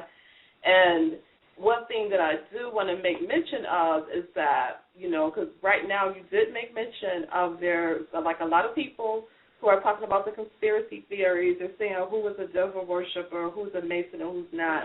And they spend a lot of energy on that. But one thing that I had noticed is that in the University of North Carolina at Greensboro, they have a digital library on American slavery. But this is not just about regular slavery as we're used to hearing about. This is actually a legal repository that has a database of over 14,000 county court petitions and over 2,000 legislative petitions that pretty much show you where the ancestors way back in the late 1700s all the way up to the mid-1800s were filing petitions for freedom, filing suits, so to speak, against kidnapping. You had certain slaveholders that were actually filing insurance claims. So this is a good research database, and I'm just bringing this up because if people are wasting so much time trying to blame to see who got this and who's worshiping this and all this stuff, well, from looking back at the records, the ancestors just knew, look, we are free, or we were originally free, we were indigenous, we are Aboriginal people, and you are violating. So I just think that the focus really should be on that, and I just have to say it's just such a shame right to this day that the people know that they're wrong. So whatever is supposed to be returned should have been returned. And even some people may say, well, if you don't have no proof about your lineage, how could you expect to get restitution? But the thing is that there can be some type of compensation or even, and this is another thing too, and when I say compensation, not even just money, but it's just like, okay, why do you still have to violate people? Why are you still forcing people to get injections? Why do you still got to pull somebody over for a major traffic stop, and then all of a sudden you're beating up on people? Stuff like that. It just needs to be some type of morale that's reinstituted. But, you know, that's my little rant right there. One thing, we do have, I'm getting to y'all. I see y'all on the board. I am coming. But I just really wanted to get this out because I know this is part 2, and I do respect that Hannibal came in to deliver and share this time with us. But let me say this before you go into that. Before you go into that, the highlight off the North Carolina. That was one of the documents that we pulled up to let Moors know. Don't fall for that. Who's to say you were Moors? That was an old issue. You had 4 Moors or sundry Moors that had brought that issue up down in the 1700s that they were differentiating that were Moors and they were not Negroes. See, because what people also fail to realize, there were still some free Moors. And the common practice with Europeans, they were taking Moors and knocking them upside the head, knocking them unconscious. Next thing you know, they getting up. They wake up. They got chains on themselves, and they were being dragged down south. So I'm glad you brought that up. But that was one of the things we let people know. It's not nothing new. They were Moors that were free. Hell, they celebrate our downfall up here in Philly called the Mummers Parade. When we ruled, our capital was in Philly. Once they finally rounded all the Moors up in the other states and what have you, and you know, we finally fell, then they rounded up all the Moorish officials that was in the official buildings in Philly, marched them down Market Street, wearing their turbans and feathers, took them to Market Square, and then started auctioning them off down south to different plantations. And to this day, every time there's a New Year's, the mummers strut up and down Market Street with wearing great colors, celebrating the New Year. But back in the day, they used to celebrate it in blackface. And when you see it, it was a lot of Europeans. Maybe nowadays, because our people still sleep, you might see an Asiatic that might pop up. It'd be like a fly in a bowl of soup. But they don't know. They're celebrating their downfall. But that's what they do when they celebrate in your face, your downfall. And our people don't even know that. I just wanted to highlight what you were saying. It's a shame. Yeah, and to build back on what you were saying, too, about just being snatched up, the narrative of Solomon Northrop outlines it perfectly. It's about a 250-page narrative, and it just says exactly what you said. Boom. You know, a couple of Europeans came and told him that he would be working down south. He went with them, and they specifically told him to go, because he was in Saratoga Springs. They specifically told him to go and get his freedom papers because they would be going through slave states. By the time they got to the sea, boom, he just knows that he wakes up, he's just taken and dragged into a penitentiary, so to speak, and then shipped down into Louisiana. So I see what you're saying with that. That's why. And here's the other thing, what took place. See, you had Moors who knew who they were and was conscious. So when you see them redepicting the Moors when they're making those movies, slave movies, and you see the ones that's really shackled up, I'm telling you, they were the ones who knew who they were, and it was strong-willed. The ones who worked in the fields that they didn't have to do with it, they were already docile. They didn't know themselves. So people like us that knew who we were the most dangerous ones. You were the ones in the shackles. All you needed was 1 or 2 generations, then they would lose their identity or who they were. But, yeah, that was a common practice. Europeans bopping you on the head, the ones that were free, and next thing you know, they waking up, and they in the slave plantation. And Brother Jose from Memphis Bay, I love that brother. He brought that information out. There's a lot of stuff out there. You know, but let me let you continue. But I just highlight what you were saying. You on point with that. Okay. We're going to take a couple of calls. Caller 860-306, welcome to Silver Alert. And I thank you so much for your patience. I know you've been holding for a moment. Islam, this is Sister Anna Eid. Islam Anna Eid.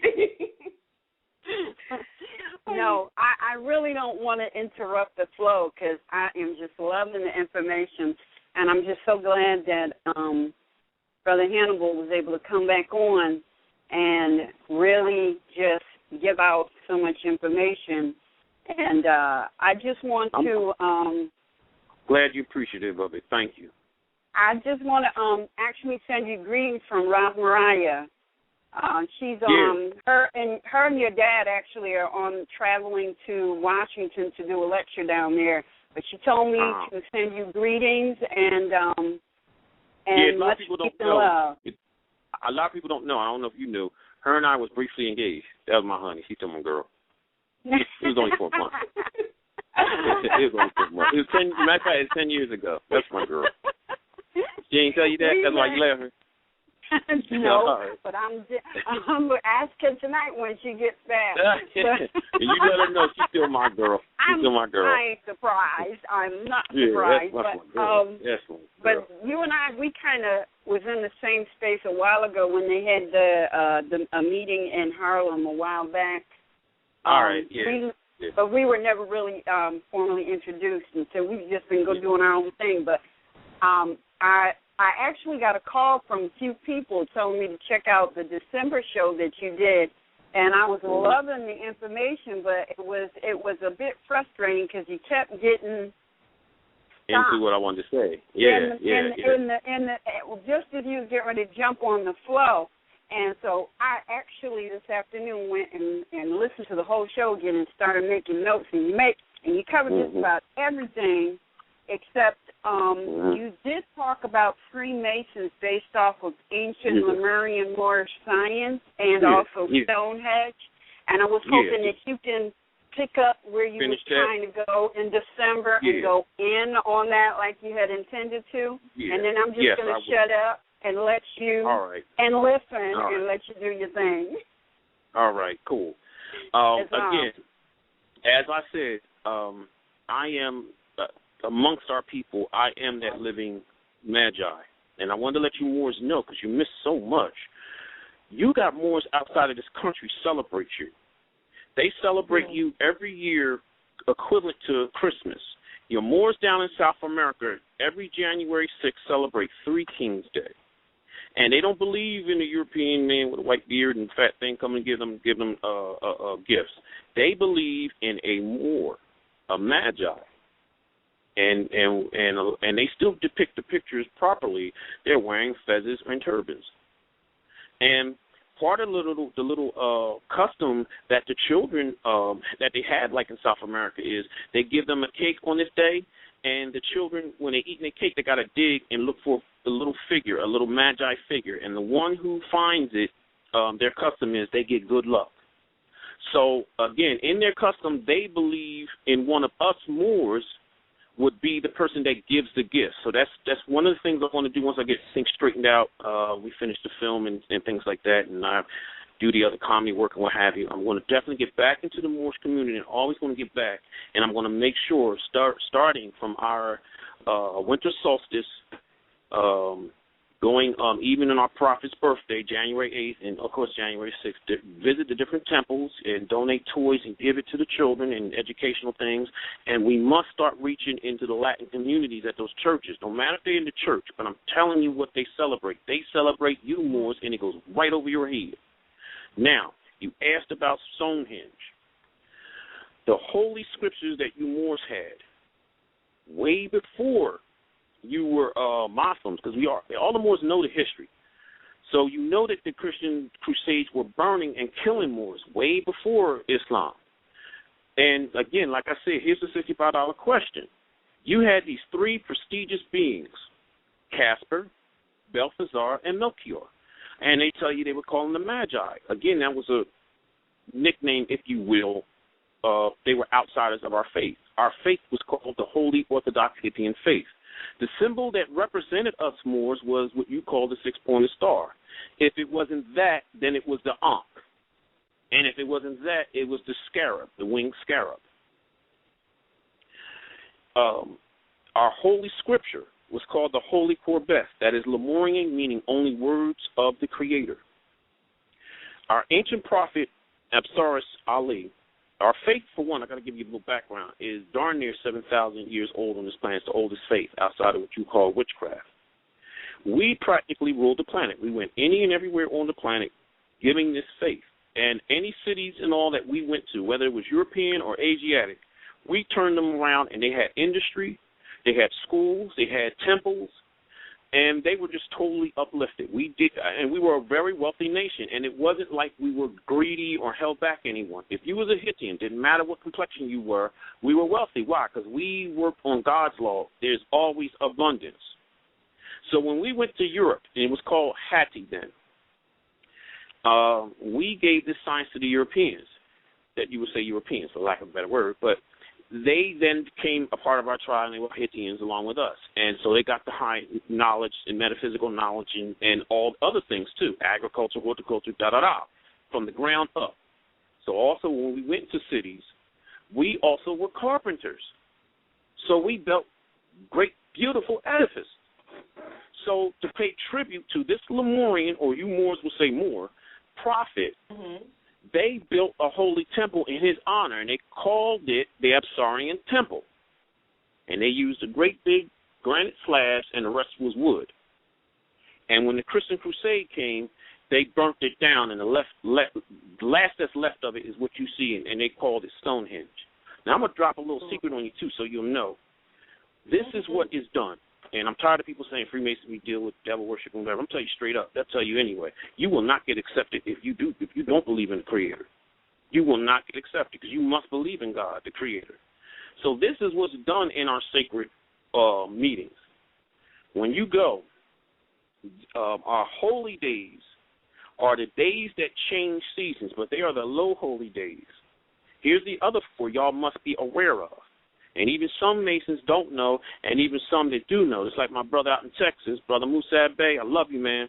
And you make sure you give my greetings to your brother, man, Shrine. I say peace and blessings to you, brother. Now, that's a Persian Mason Moor, and he's very beautiful. He was just divulging some things I'm about to tell you. A lot of the metaphysical sciences that you're supposed to be doing to augment your spiritual power, you're supposed to do on these particular days. Your high holy days of the season is when the season reach its peak. Like just last week, we reached the very peak of summer, which is August the 1st. That's the day that we would meet together and do our sacred meetings. Meetings would generally, everyone would be in a meditative state, but this is what y'all have never heard, is Noah. You must practice to release your spirit from your body and to blend it with any and all things. It takes years to master it, but once you do that, every time you do that, your spiritual power gets stronger. And then you start doing things that they call supernatural, but really it's just super normal. You start bringing your God self out. And also part of those days, you would then go to these sacred temples. Now, I'm giving y'all secret stuff that y'all will not get. So I'm obviously the only Moor that is a magi in our nation that will give you this.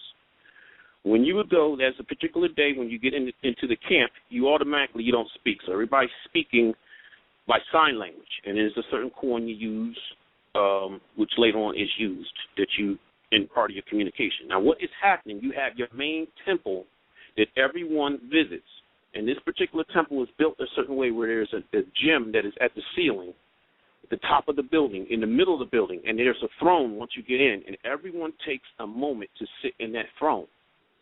When the light is shining through that crystal down on that throne, that everybody takes a moment in meditation. What you're doing is blending with God.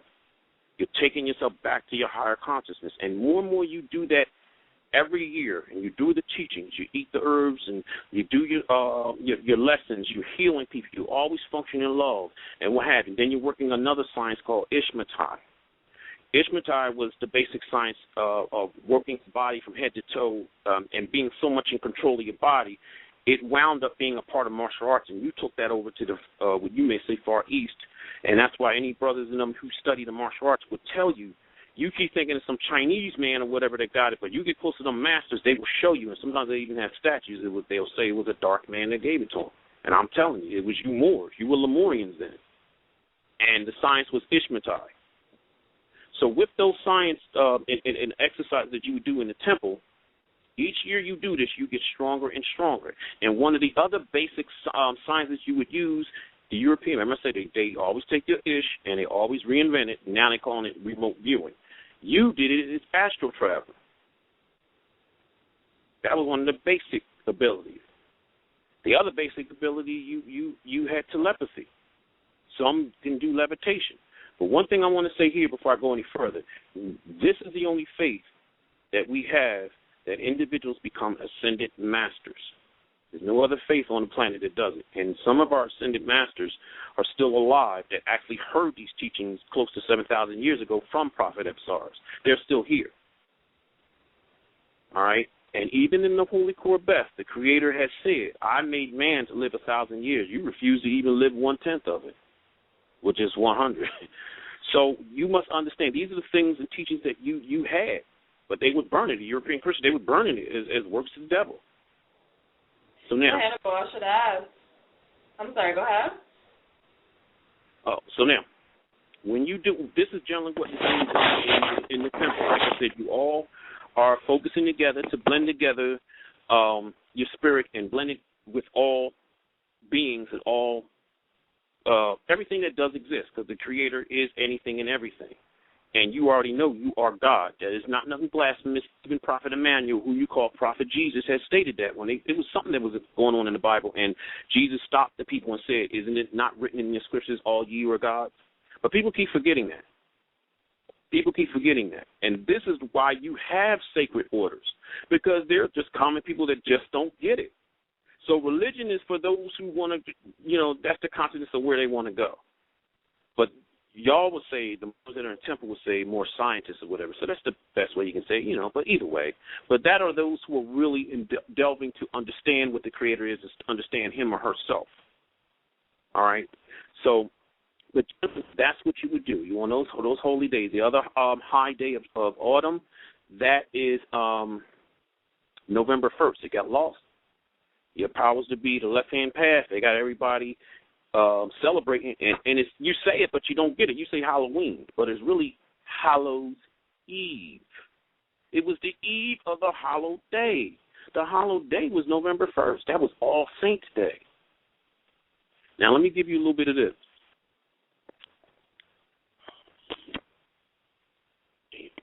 Hold on. My battery's going to go down. Okay, no problem. Everyone's still there? Everyone's still there? Mm-hmm. I'm here. Mm-hmm. All right. So November 1st, you had that one set aside for the saints. See, when you fell from your principality, what you call heaven, the Creator, you were God, so you were really functioning off of your abilities. But to the point you were falling. So the Creator already had angels, but the Creator had created more angels.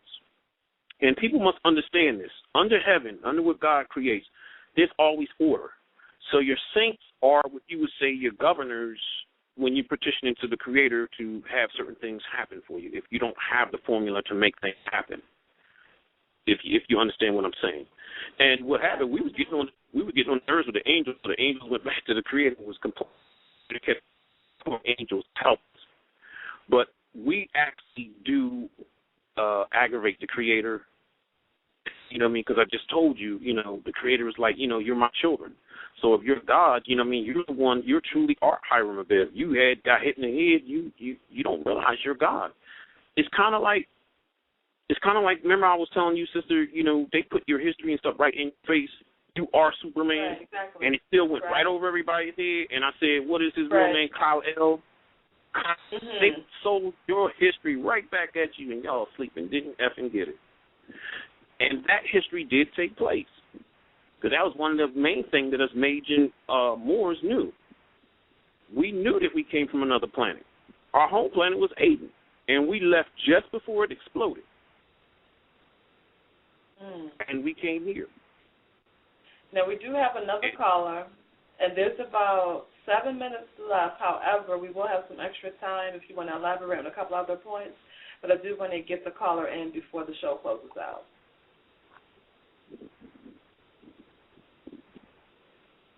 Caller 209-277, welcome to Silver Alert. Please state your name and where you're calling from. I'm Brother Fontes Hill. Peace and love, Fantasha, and peace and blessings to you, Brother Hannibal. Thank you for this. This has been an awesome day for me because I really want to hear you speak, brother. I want to hear brother.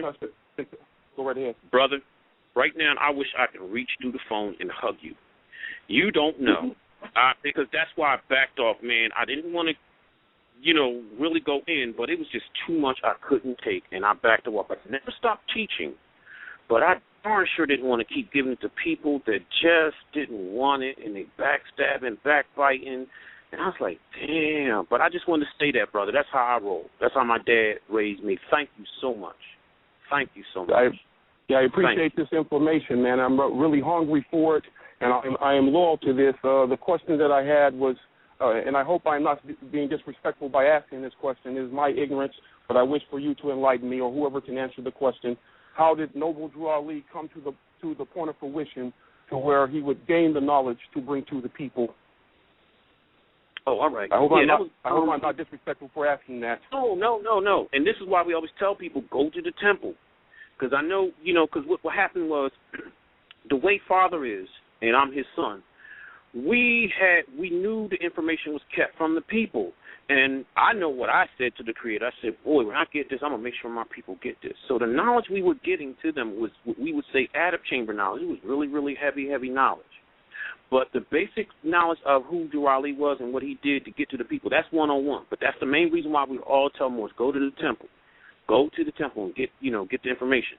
So it's basically known the brother was born in Carolinas in 1886, and he was definitely ordained. The brother traveled, and he definitely heard the Creator said go, and they should follow that old saying thing. So then he took a boat over to Egypt, and they would say that when he got to Egypt, he had came across an old high priest, and the high priest recognized who he was.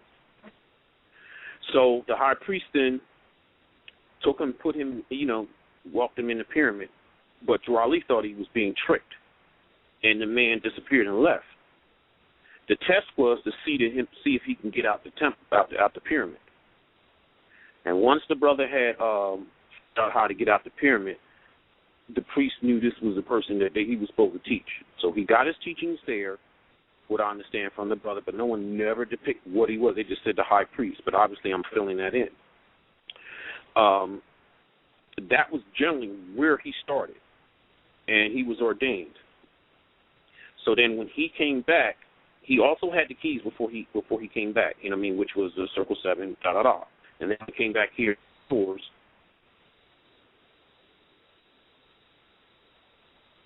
Had taught him in the sacred priesthoods and whatever. They revealed him that we were Moors and self-evident, these things were certain places. Now, here's another gift that people will get when you study the science. You pick up the ability of telepathy, also having the ability to read the Akashic records.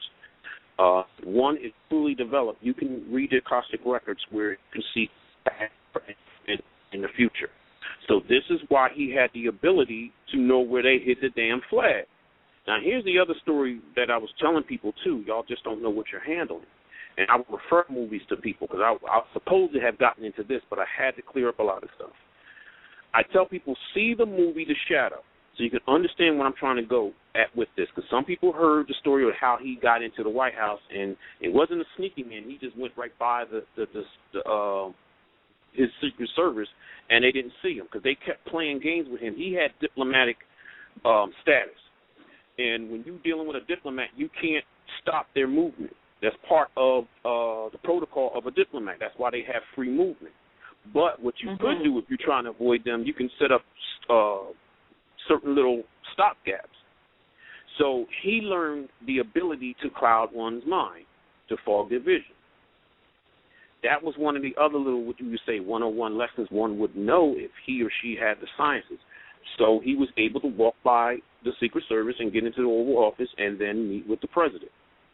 Now, before I go any further, I want to again let y'all know, see the movie The Shadow so you can get an idea of what I'm talking about. And then also, I want y'all to research this person, Wolf Messing. He was darn near alive almost at that same time. He was a nice Jewish brother. He was a magician. And he predicted the war with Hitler and all that and what have you, and Hitler put a bounty on his head because he had the ability to see things. But he also had the ability to influence people. I'll get into that story another time, but research Wolf Messing. I just want you to know that there was somebody else that had the abilities like Drew Ali. So the president tried to test him and everything, So what people don't know, the White House and all them, under the Europeans, they still have tie to their mother Europe. So they really was trying to play stupid, but they also, wanted to make sure. So they picked up the phone, and called their queen. And then so they had him on the ship, and he went over to Europe. They already know. They asked him certain questions and stuff that was already foretold. So after she asked him certain questions and what have you, she was the one who crowned him noble, and then got back on the phone and told the president, this man is truly a noble man. Give him anything and everything that he wanted and asked for. Then when he came back, the rest of the story y'all know, he talked about, you come to feed your people. He's like, yeah, I come to feed my people. When he said, well, that's like putting a pair of pants on a horse. You know what I mean? So they was going back and forth with the numbers and stuff. He said, if I get a certain amount of number of people, and the president was just laughing, but he went down in numbers and what have you. All right, if you get these people, yeah. But also at that same meeting, that's when he said, well, I also came to get the flag back. He tried to play stupid, but then the prophet told him exactly where it was in one of the, the federal vaults. And they went to the vault and went way in the back and pull off the shelf, which was the Moroccan flag. I told you George Washington had said, and it's in writing. He said, and it's in quotations, I, George Washington, I did it. I, chopped down the cherry tree so that it may not walk upon the land again. And then so when Dwali opened the flag, it was all red. He said, well, where's the star? Put the star back in it. And they put the star in it. And then Dwali went out and did the Master Mason's work. And he used the Master's grip and grabbed the half-living dead out of the grave and grabbed the numbers. Now, he knew he was like the fisher of men, and he knew when he tossed his net out that when he brought people back, we'll say as allegory, the fish, he also pulled in a lot of snakes, scorpions, and toads. Because here's another thing, too, and this really hurt me as a little boy when I first started hearing about this brother. I was like, wow, he's a beautiful brother. And they were saying, yeah, he then left New Jersey and went to Chicago. But then as Daddy and all of us was digging, and mainly Daddy was teaching us, and they were scared at the temple because he was uncovering stuff, and he was telling it. Come to find out, he didn't leave New Jersey. He was running down the damn street to save his life from them dumb nigger Moors. They chased him out of the temple. They was going to try to kill him. And that's sad. That is so sick sad. The very people he came to free because they wanted to make money and what have you. That's how he got out to Chicago and all that. You ask some people that, and they tell you anything else, man, they lying. But, yeah, this is a conspiracy on all different levels. Wow. That's how he got, he had to run down the street for his life. And it was another event that happened before that. He was at he was obviously in the temple. It must have been something they were preparing to do. And somebody came in, don't know if he was paid to do it or whatever. All he knows, the prophet had all these people around him, and this person came to intentionally stab the prophet. So he's like running to try to avoid this boy, and all the Moors are there, and they standing the hell around. And they were running for a while, and after a while, I don't remember in detail what happened, but the incident finally went over. But this was the time he got pissed. Because he was realizing, I'm getting, what's the name, and all of y'all standing around, y'all ain't did ish. That's what your muftis for. They were supposed to shake them down. That wasn't even supposed to happen. And he said, Moors, I ought to leave you. So now I'm filling in for you when Brother Elijah Poole Bey left in the Moorish Science Temple. And that's why when he set up his organization, y'all know darn well, you go to their meeting, they frisking you down. They do it the proper way. He kept that old custom. That's one thing I got to give it to that brother. That's why it was hard for anybody. If they did try to physically come up and hurt anybody, they get you at the door. You ain't coming up in here. Why? Because they knew the story about you Ali. Go ahead, sis. I'm done on that. Brother, at 209, if you could call in. I see that the call had dropped, so please call in. Call back in. Okay, we have another caller coming. Let's see here. Caller 832-278. Welcome to Civil Alert. Please state your name and where you're calling from. Yes, this is Brother Farouk Mansour Bey, calling from Beaumont, Texas. By way of Brother Musab Yasir Bey, I have a couple conscious Moors out here down south, and we just want to thank Hannibal Bey for everything that he has done through Brother Musab Yasir Bey, and we plan on coming out, seeing him, and sending him tribute, and Islam and peace. Brother, you there? You there, yes, brother? I just wanted to say thank you. Like I said to the other brother, if I can reach the phone just to give you the grip, you know the grip, and thank you. Sincerely. But that's how we roll. You know what I mean? As Moors, if we love instead of hate, man, we'd be a whole lot further than where we are. And I'm just appreciative. I just got tired, man. I'm like, the way my father raised me, man, I teach brothers and sisters like you, my brother and sister. I don't play no game. I don't try to get over on you. And I greet and hug you that way. Man, I'm getting people saying all kind of negative issues and stuff. I'm like, I was like, you know what? I can't blame nobody but myself. I know better. I should be using my third eye to see them coming. And that's why I make my cipher tight. And if somebody want me, they're going to have to be worthy of my time no more. I couldn't do it no more, man. I couldn't do it no more. Once we talk one-on-one, I'll be able to tell you more. But I just want to say thank you, man. Most definitely. We'll be coming out there. We need you, brother. I'm glad you're back motivated, and we send it in positive energy to you. We send it in blessings, and just keep on keeping on. And I promise you, we're waking up, and you're doing your due diligence. Definitely, brother. Like I said, man, I'm just appreciative. And then again, I want y'all to know, I was still teaching people, but I was only having a handful. So what I did, I backed off because I'm in the hip-hop realm, and so I got babies of all nationalities. It's all my babies. So I gave them the truth. I would give them the truth and mix it and show them a little bit with hip-hop and what have you. But I was going to the youth, man, because when I taught, they would listen. I got tired. Me and Daddy got tired of giving people this knowledge, and we were structuring the Great Seal Association of Moorish Affairs, and we still go in the temple. We telling them to go, and we were drafting legal paperwork, helping them with legal cases and stuff like that. But it got to the point, man, it was lecturous, and they were just self-serving. And then, like I said, the fifth, sixth, and wave of all the other Moors that was coming this way, they had selfish motives. And the main thing I'm saying to you, all these other individuals that are coming here that I named and I was alluding to, the one who had the so-called the Missouri Compromise and all that, I knew that person too. Loved that person, lost contact. But again, that was not the flag. And all you did was what I was telling y'all, what happened in 1999 with the main brothers from the Supreme Scottish Rite, the House of Temple. They were ready to give us land and money. So you got to figure, when we were going right into a new millennium, we'd have probably already been in the process of that. But I just want y'all to know, and I had to tell y'all that because my dad always told me don't focus on the negative, but I had to let y'all know this back history. And all I'm saying to you, those individuals who ran schemes and all this other stuff, thank them when you see them personally, because they're the ones who stopped you from getting you what you were supposed to have. And they're the ones who got you listed as freaking damn paper terrorists and ish like that. We didn't have that. We didn't have that. That was because of them. Daddy told me for a while we had lost contact. And when I went up there, what the sister had said earlier, when I hadn't seen everybody for a while, so I went up, that was May of 2009. They had a special meeting with Brother African Bambata because he very, very much respected that. And I had met him 5 years prior.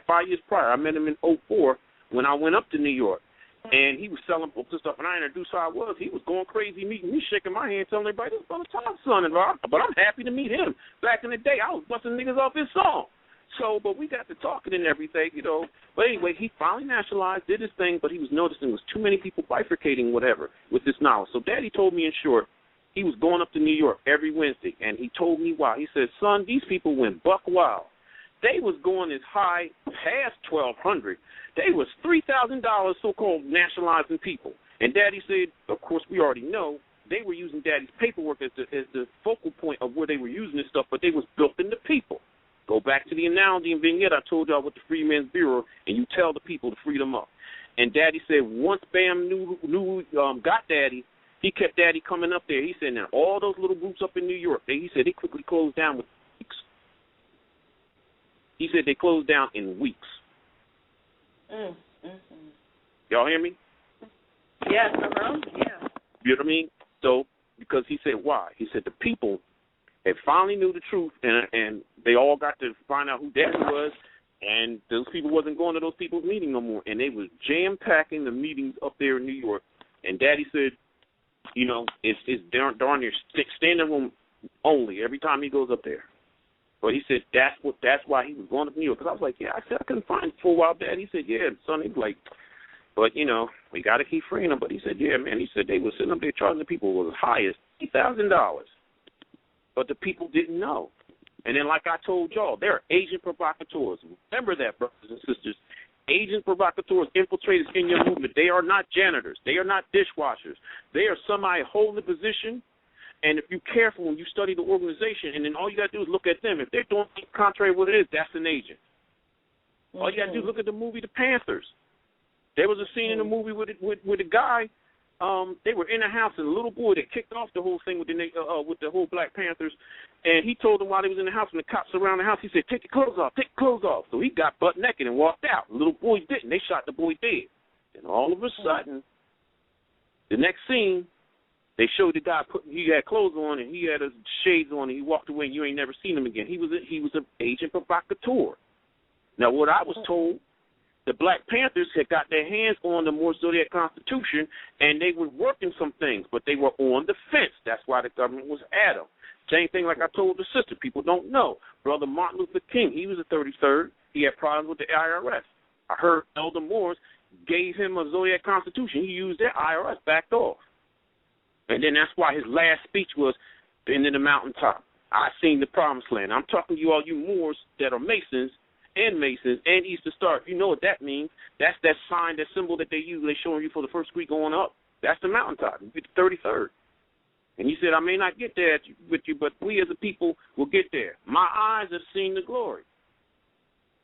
He was ready to go and tell the people. You know what I mean? But, man, he's stuck as a Christian. But, you know what I mean? You can't. It's like this. Our main problem with our you're worshiping under our own vine and fig tree. The first thing we learned in the text, he said, the reason why your brothers in Africa and all are in such a bad situation is all what you call Africa was a very plush, fertile land, through and through. But because our brothers and sisters turned their back on God, so then God turned their back on them, and that's why it's so desolate, and that is why they are suffering. Same thing with you. You can't move forward if you're not worshiping under your own vine and fig tree, the faith of your forefathers. Case in point, I always keep hearing people say, yeah, that's that occult stuff. You know, stop throwing words around. You don't even know that. I was like, oh, so you're going to say, oh, you mess around with that occult. So I said the true meaning of occult means hidden truth. Mm-hmm. And I'll tell you in a minute, I'd rather deal with the hidden truth than to deal out with a blatant lie. Mm-hmm. You're lying. I'm like, matter of fact, I posted that on Facebook about some months ago. I said, to show my proof is, my point, I was saying, all right, your description of Prophet Emmanuel, whom you call Jesus. You saying you all this and that. It was a shame because it was unconscious more. Of course they're going with the blonde and blue eye. But anybody on a higher level of metaphysics, no. And this is one of your sciences, Moors. When you're going to be in meditation, you're praying to God, you're supposed to have your altar, and you're supposed to have a mirror. And when you're praying to God, you're supposed to be looking at yourself. Remember, God looks like you, made in your image and your likeness. But yet they keep talking about Jesus this, Jesus that, and then you got blonde and blue eyes. And then yet you go in the Bible, it gives you the description. You had skin of burnt grass, eyes of fire, hair of sheep's wool. Who does that describe? Us. So then why are you perpetrating a lie, especially in your house of worship? Let alone when I tell the Moors, I'll be like, look, the day of following left-hand path and being controlled on a massive level, oh, y'all need to see the movie They Live so you can wake the hell up and then go back to the Matrix to watch that. I say, y'all must really understand. Jesus didn't come here and die for your sins. I said, when they crucified him, that was a satanic ritual. I said, if you don't believe me, that's Satanism 101. They have to get something that is pure, divine, and never sold anything and sacrifice it in the name of their God. That's Satanism 101. I said, y'all also not studying your history. Don't get caught up in dogma. That cross been around way before Jesus came. And they show you different verses that they got. They killed anybody who went up against the iron hand oppression of Rome. Straight up. And to hit our point, me and used to always say to Moors, I said, that's like people following Martin Luther King. And years go down the line, they may open a special church in his honor and follow him as prophet. That's like them, all the members would wear AKA gold medallion around their neck. And they would say that's the representative of the rifle that shot him in his neck. Do you kind of get what I'm saying? Oh, yeah, yeah. But people don't realize, man, also, thoughts are very powerful. You are the children of the God race. All metaphysical groups know this. The Rosicrucians, those serious true Masons, they don't get caught in that racial crap. They know who you are, and you know who they are, and they know they're your brothers. They work the actual science. And even the ignorant.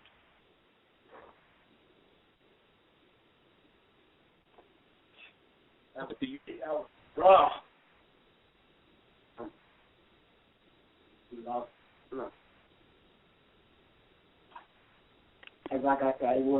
you speak? That one boss, you have to stop out there. Brother? Yes, can you speak up again? We didn't hear you.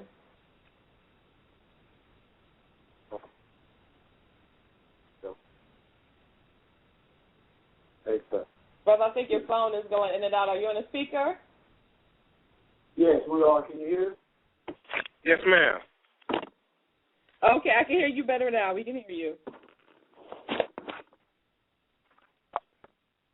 Yeah, that's all I had to say. I'm just want to tell Brother Hannibal Bey thank you in Islam, and we love him, and just continue on. I don't want to waste no more time. Just let him keep going.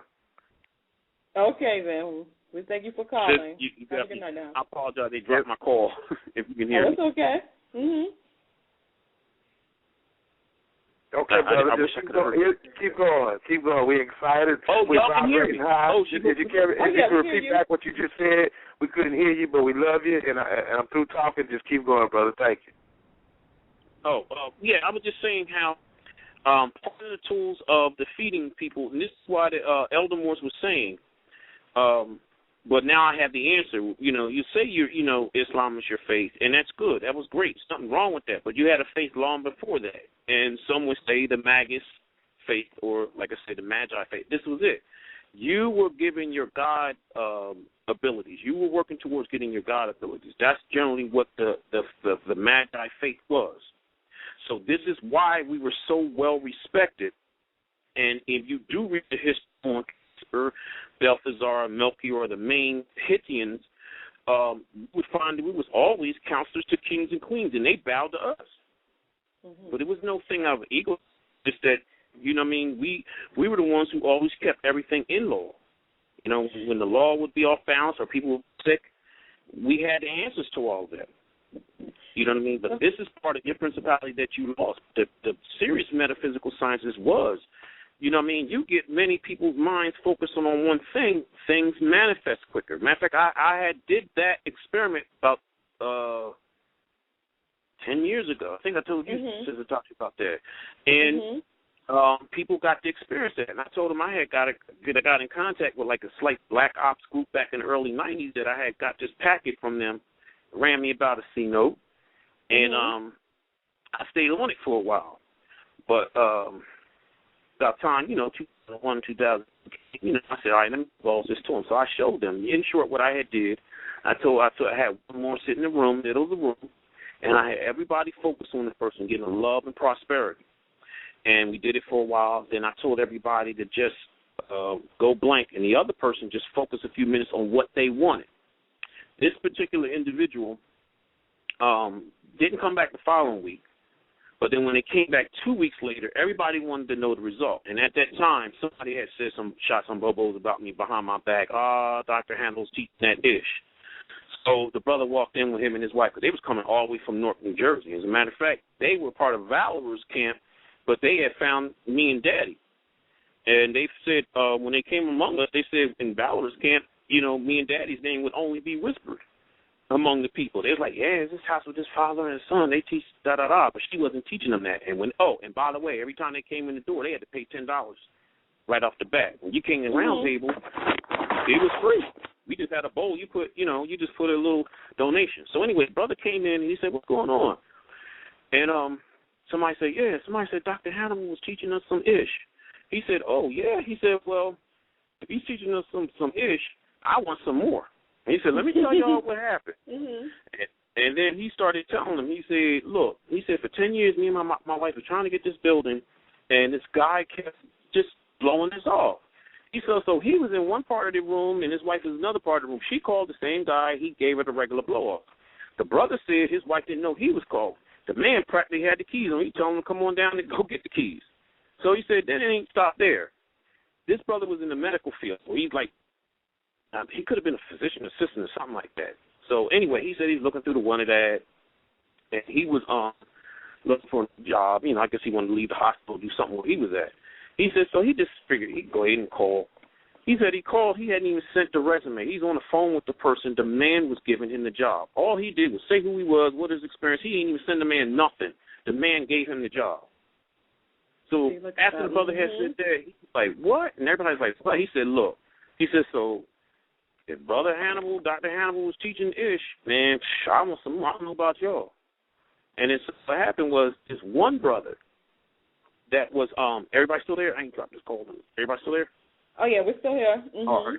So this one brother, while everybody was just laughing and everything, this one brother put his finger up. How he put the one finger up, and he was trying to get everybody's attention. He said, I got to confess. And he said, and this brother was coming from Delaware when he was coming up to Camden, New Jersey for the classes. So he said, I'm going to let y'all know. I know that none of y'all don't know who I am. I'm a brother from now Delaware, and I'm a self-employed carpenter. He said, I cheated. since y'all was doing an experiment, because everybody had their eyes closed. So he said, so when everybody had your eyes closed, I peeked and nobody was looking. He said, so I kept putting my finger on the brother. I wanted to get the energy y'all sending him. And so that's what I felt. Put my hands trying to wipe away through the da-da-da. So he said, everybody was busted out laughing. So then he said, so it obviously must have worked. I must have got some of it. He said, because my business was about to go under. And he said, but after I had left, because we had Roundtable on Saturday, he said that following month he had more work than he could even handle. Wow. So another story of manifestation. Yeah, so all I'm saying to you, it's simple. I did it in layman's terms, but these were the things that Daddy and I would get that would go along with your jurisprudence and knowing your history, because these things was taught in the temple. Because you're supposed to know this. This is a part of you. This is why your Persian brothers, they'd rather be around the Moor. And some would tell you straight out, I'd rather be living next to a Moor than what you may call an Igga. Because why? They know you were very clean people, you're very civilized, and if you got provoked in fights, you're very fierce people. They don't want to mess with you. They know how great you were.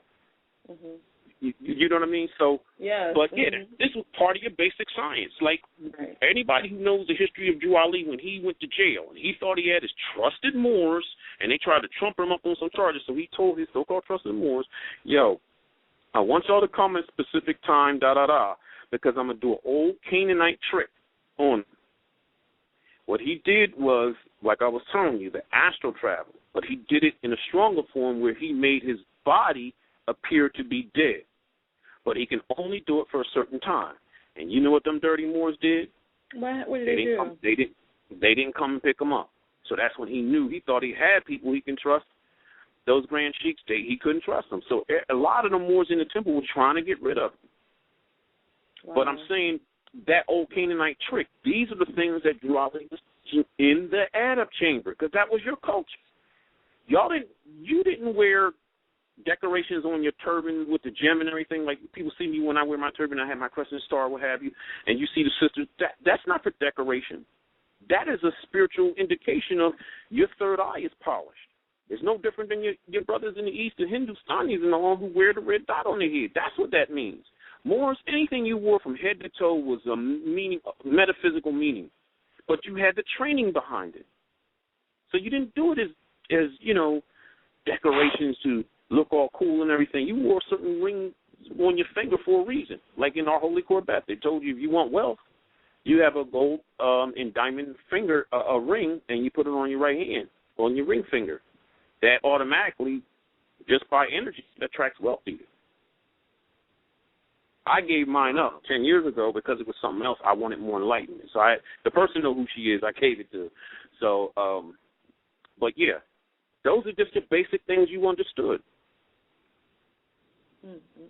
But then this is why your brothers in the lodge keep telling you, we're speculative. And even though they throw the word operative, but would mean, I'm pretty sure it even Prophet Drew. When you take this, you're the operative. I just told you all the back history when you was in Europe. Then you set up Stonehenge. You're the operative. So when you fell as a nation and the Europeans was rising, remember, their Christian leaders was burning our works as the devil. And another thing y'all need to remember, a lot of them was illiterate.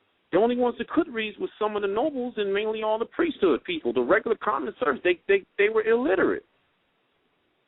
But even those who were among them who were enlightened, they were the ones who started preserving the Moorish or the Lemurian priesthood, or you say the Hittian work, and that's why Freemasonry history is kind of, vague and what have you. But they had enough sense to start preserving that.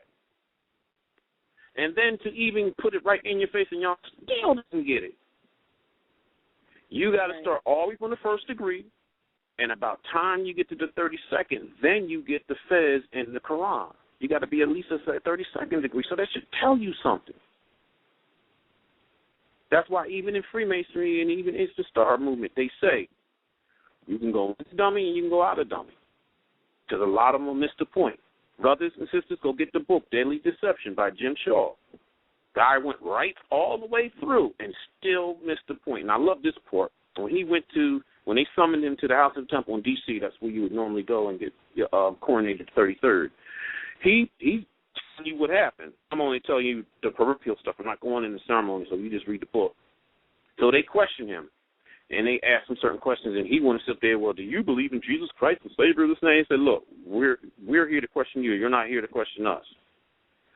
So then they asked him, was he a Christian? And he said, yes, I believe in Jesus, this and that. So he went on and got his 33rd, but he still missed the point and then left the whole craft and try to malign the whole craft, and he had sour grapes. But this is what happened when he walked out. He was sitting in the foyer. Then another brother went in, had the same question, so he came out. So Jim asked him, he said, yo, they asked you certain such questions. He said, yeah. Did they ask you as a Christian too? He said, yeah. He said, what did you say? He said, no, and I never intended to be. And this is what Jim is saying to you, the reader.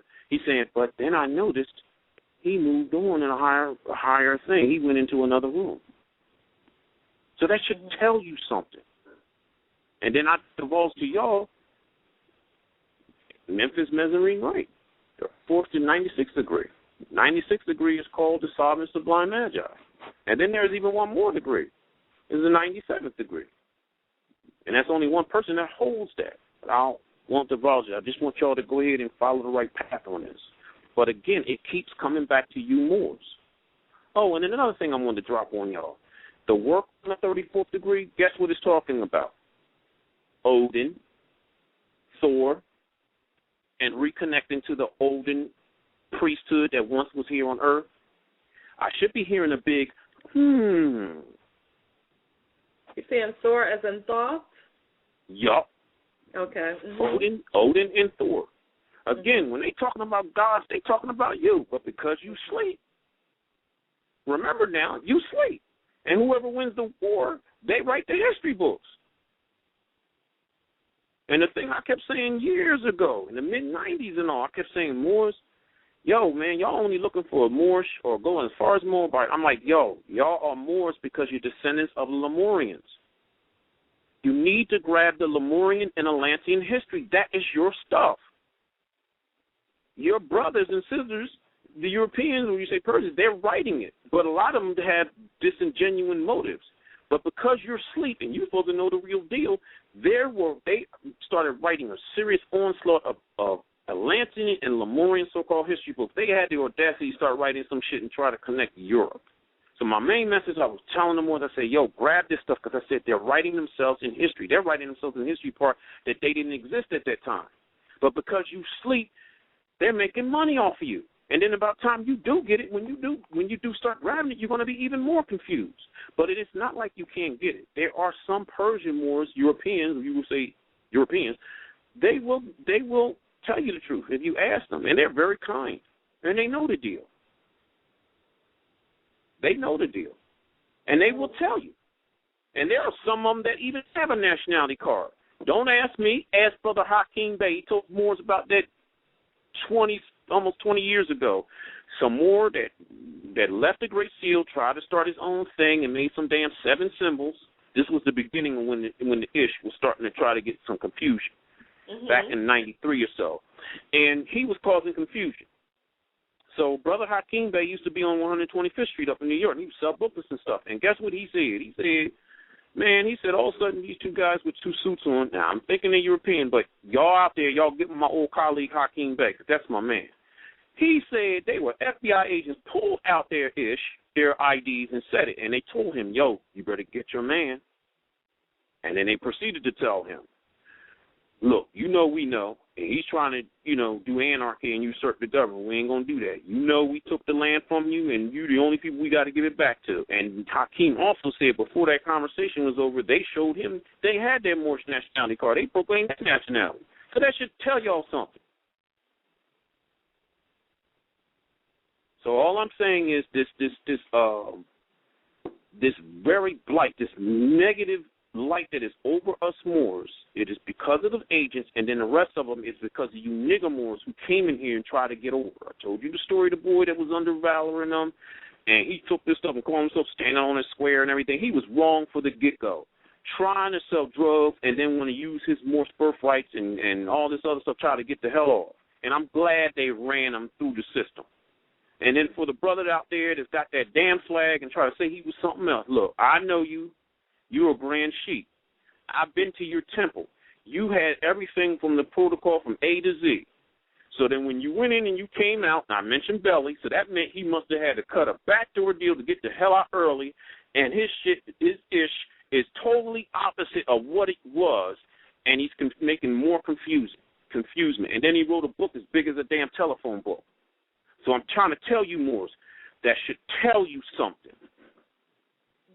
Now, in great numbers, you have the power to shut these people down, and I mean it for real. So the main message that I was trying to say, and I thank you so much, sister, for letting me come back. You're welcome. When they started this process in 99, now here we are in 2012.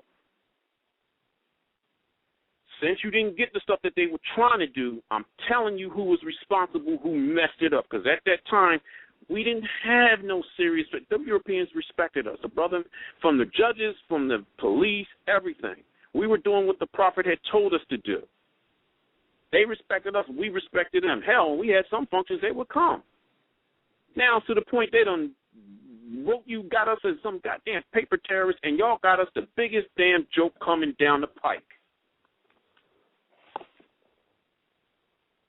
Shut down those valorers and all those other individuals. For real, shut them down. If you are true to the movement and you do want what we're supposed to have, because this is the bigger picture.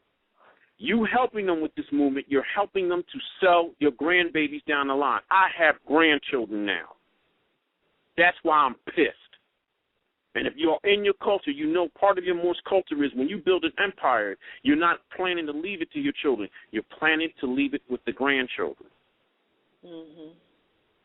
So I'm going to back off unless you ask something else. I don't want to keep running, sister, if I'm going way past time or whatever.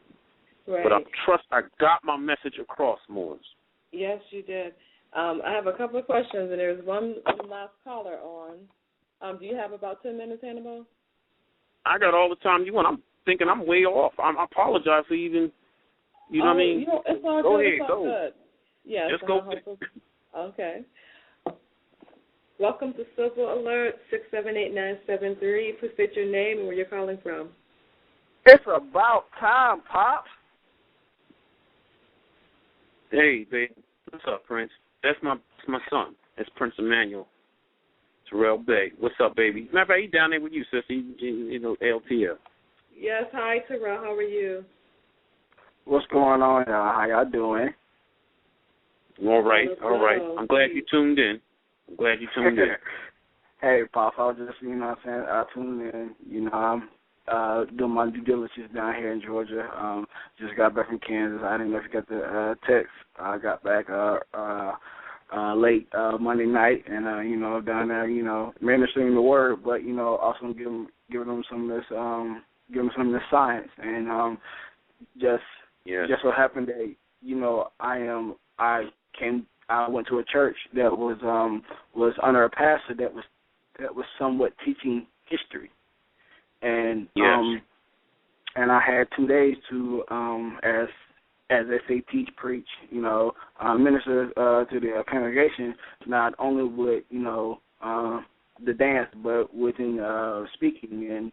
And just like I was telling St. Tasha, is when you go to Moors that are not conscious or Moors that is under the Christian, you know, saying title, how you prove them wrong or how you get them to understand or even open up, you got to go to the Word with them. You got to show them in their Bible where your Moorish lineage, you know, line up. And it just so happened that, you know, I was at a church that, you know, the overseer of the church, he was teaching them history. He was teaching them about lineage and stuff like that. So I could been able. So thank God that I was able to go in and actually teach them, you know, some of this Moorish science. And now, you know, I gave the pastor a thick little package, you know, and you know they want me to come back, you know, to actually teach this. So it's a beautiful thing. How, you know, for all my Moors that are listening, you know, you just can't come to people, you know, just throwing it in there or like pushing it down their throat. Somewhat you have to come like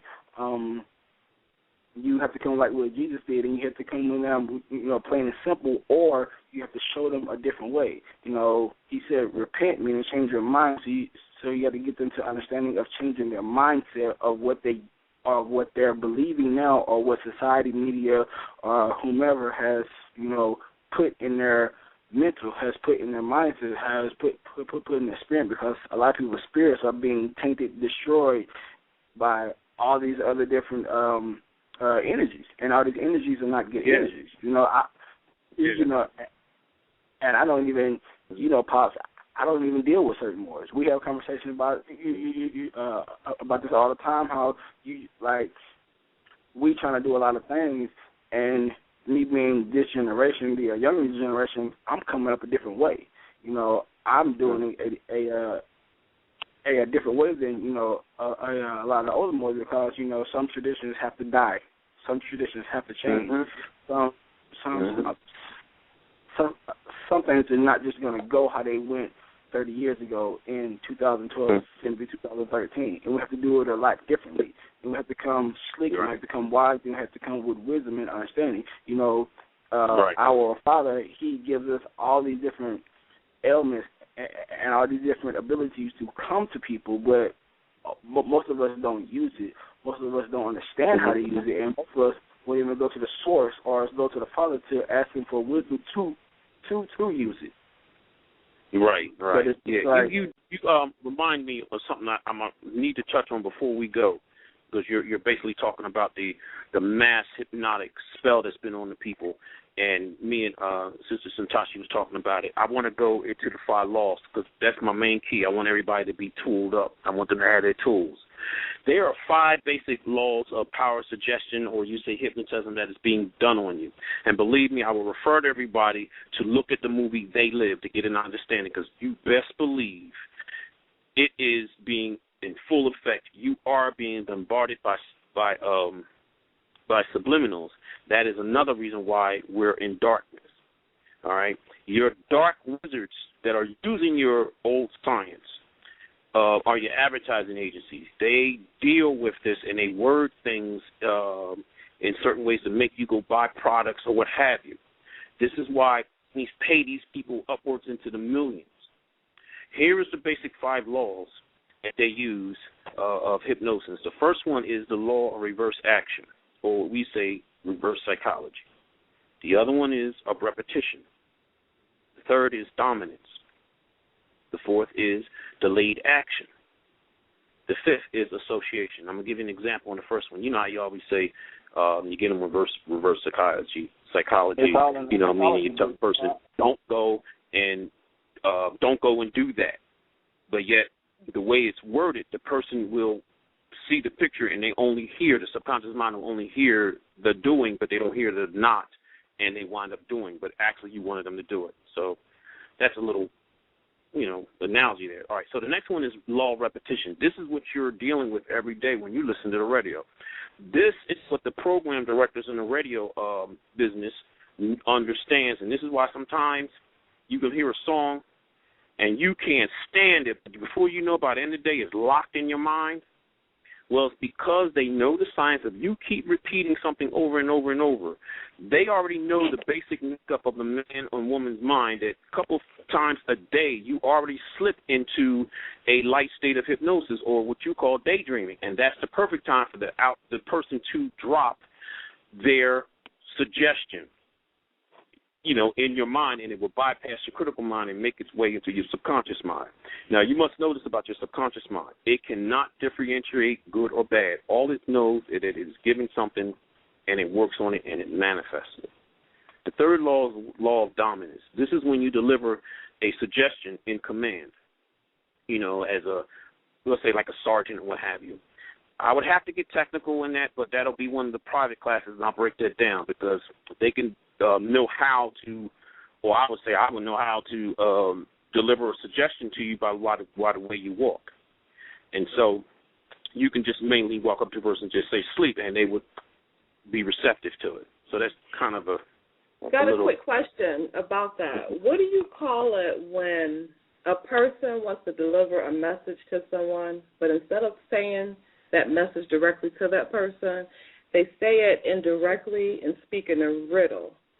So say, for example, if there's someone in a congregation that has entrusted someone with some secrets or some of their personal business, and then they come out, and instead of that particular messenger or that preacher going straight to the person to address what their feelings are about the situation, they choose the time to come out in front of the whole congregation to speak about it, but speak as if they're talking about something else and they're really talking to that person. What do you call that in psychology? I'm not going to lie. There's not nothing on the top of my head. I would, call it. Yeah. But, you know what I mean? But if the person does that, maybe they're trying to make the person save face or whatever, because in a way that happened to me, but I left it open for someone who had shot bobos at me. I just said, hey, but this is the thing I love, and this is why I say they criticize Freemasonry. People must know Freemasonry and the Eastern Star Order is not no devil worshiping. All it is a system that is teaching you morality, veiled in allegory, illustrated by signs and symbols. So all it's saying is they teach you right and wrong. In short, each damn degree is a story of teaching you right morals. And that's why I tell anybody I'll deal with a Mason in the Eastern Star any day than a daggone nothing igga. Because why? They have a more sense of right and wrong. They only preserve stuff that was a part of your culture. Right. But what's your take on, because earlier we addressed that, but what's your take on the Europeans that are a part of these Masonic lodges that have played a part on the atrocities and the crimes against humanity? Well, you got to remember, like I said, and the reason why I'm asking, because this is like key that I bring this up, because given the different degrees of knowledge and light, if I know that a certain amount of people, a percentage of people are just being pretty much swept away in prisons, and then I know certain things are good for people as far as life from a medicinal standpoint, and if I know, like, I really should tell them what the truth is about what's in these sacred texts, but I'm not. I just want to keep them luring on, and even though I know people have the power to heal themselves. So there's a lot of these people, and I understand, and, with me asking that, I'm not saying that, it's just all Europeans that are evil. But what I'm saying is that if the people who have an upper hand at this moment, if they're Europeans and if they have all of these degrees of light, how could they give a pardon on such activity and be involved in it while still having these degrees of light? Right. Let me finish. I'm gonna explain that to you. Let me give you the last two because I'll at least finish that. The fourth one is delayed act, and the fifth one is association, like I said. Now, let me go into what you're saying. Here's another thing, and this is the problem with us Moors. We keep acting like our ish don't stink. We're paying back. We're getting paid back for the crap we did. You understand what I'm saying? So we're paying back for the crap that we did. Yes, we're supposed to be we're supposed to be free, but also know this: that there are many of them that know the truth and they're trying to help you. The prophet talked about this, so it's no different than what you got me on here, and I'm explaining. We Moors was known as holy people. But then we're talking about what the issue that's been going on these last couple of decades, so that meant we got good Moors in the movement as well as negative Moors. Right, exactly. And it's just the same in Freemasonry, you know what I mean? So, again, you need to understand this. Yeah, so, you know what I mean? Because, like I said, that was obviously the positive European Moors, or what you call them Amorite Moors, or what you would call them Persian Moors. Kleinek was the head of the 33rd here in the nation. He's the one that said, we're going to do this. So obviously he's the one that knows the secret. They know what time it is, and they are the true Mason Moors.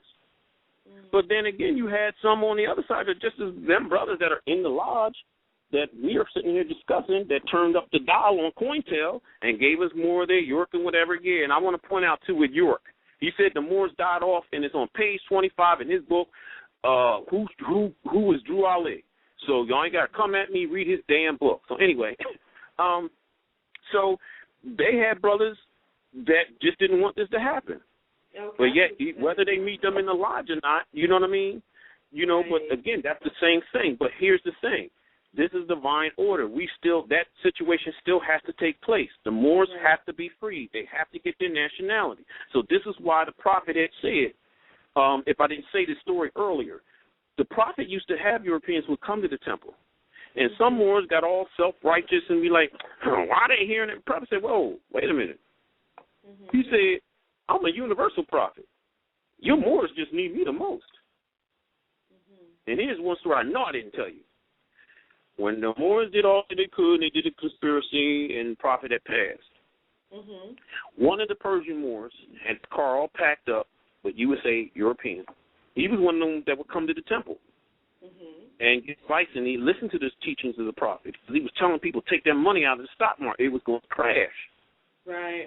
So I don't know how long after he had passed, but this particular Persian Moor came. His car was packed to the fullest, and he had his family with him. And he walked up to the temple, and he met one of the muftis, and he said, hey, I'm here to speak to Professor Drew Ali. And the brother had said, he's not here. He said, oh, you know where he's at? He said, no, brother, he's no longer with us. He passed. And that Persian Moor darn near collapsed, and he cried. And he kept saying, he said, wow, he was a beautiful man. He should not. He said, I only came to tell him thank you. Because if it wasn't for him, I would have been totally destroyed. I took my money out of the stock market, and I was able to save my money and save my family. And I was just coming by to give greetings to the brother and thank him. So, Moors, y'all need to hear this, man. I mean, there was one embarrassment. Me and Daddy was teaching his sister, Yafa. She had got a hold of us somehow. She lived in Cali, Yafa Bey. And if she's listening, I'd send my blessings to her. And she was knocking them out there in Cali, teaching a lot of brothers and whatever, and then brothers got to being egotistical. We'll go into that some other time. But one of her students embarrassed her like hell. He was out doing something, and it must have been some kind of fair or whatever they call swap meet out there in Cali. So he ran up on some Persian Moors. The man had his family in his car. So he ran up on the brother and said, hey, you a Moor? I'm a Moor too. He was just so happy. Didn't matter if he was blind and blue-eyed. So then the guy goes to his car to prove his thing. He got the certificates back from the Library of Congress, had his Moorish nationality card with his family. You know what that dirty-ass Moor said to him? You'll never be a Moor. You ain't no Moor. If you want to help us, you go take you and your family and drive your car off the daggone cliff and die, and then come back as one of us and then help us. When she said that, my heart dropped. She told me that about 10 or 11 years ago. She was hurt, and she cussed him out. Hey, Pops. Hey, Pops. Yes. See, yes. And this is what I'd be saying to, a lot of these other brothers and sisters that are just so ignorant there. They can't see from the fact of, they've been taught by, so many people that, to almost hate our other brothers and sisters when they're actually our brothers and sisters when it comes down to the people that's in China, when it comes down to the people that's in Russia, when it comes down to the so-called Mexicans, these are all our brothers and sisters who have been teaching the Moors to hate is just bluntly just evil energy, and I don't get how, when you read... Let me put it in perspective right now. Let me put this in perspective right now, and I wish I had a video. I'm pulling out the card ID registered under Truth A1AA22141.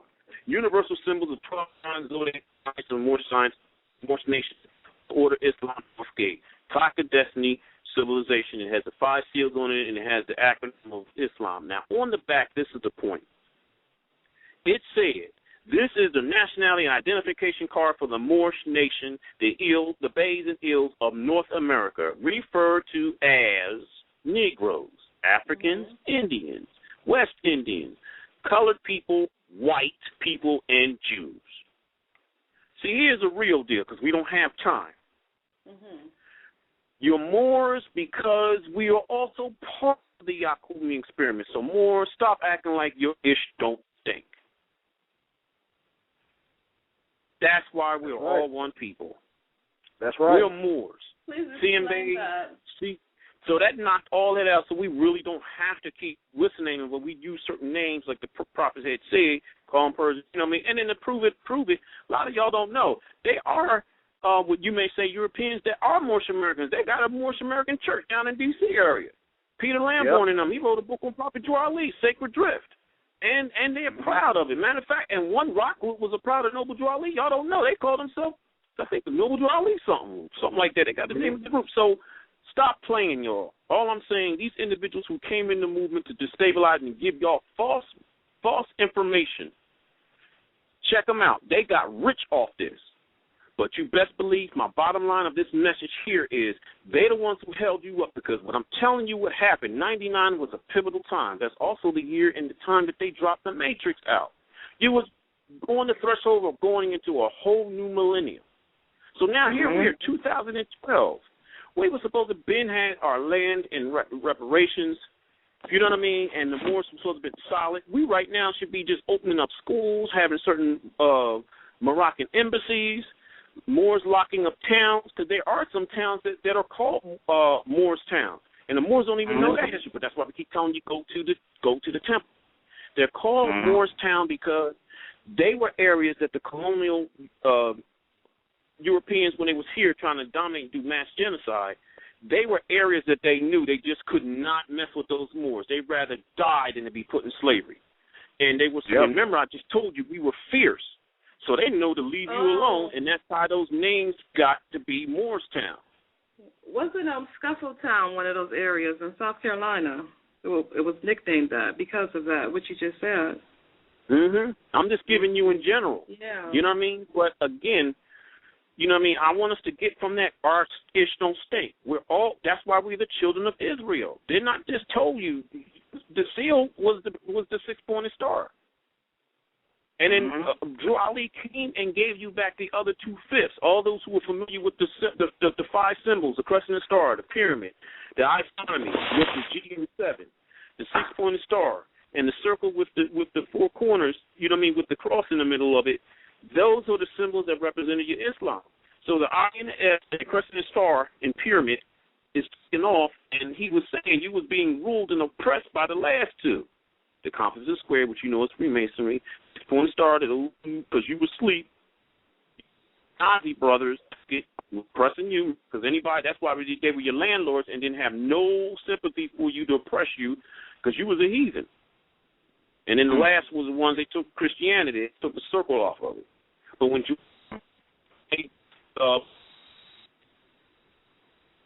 the pyramid, and that's why your tax-exempt status comes from what I just told you this in the Constitution.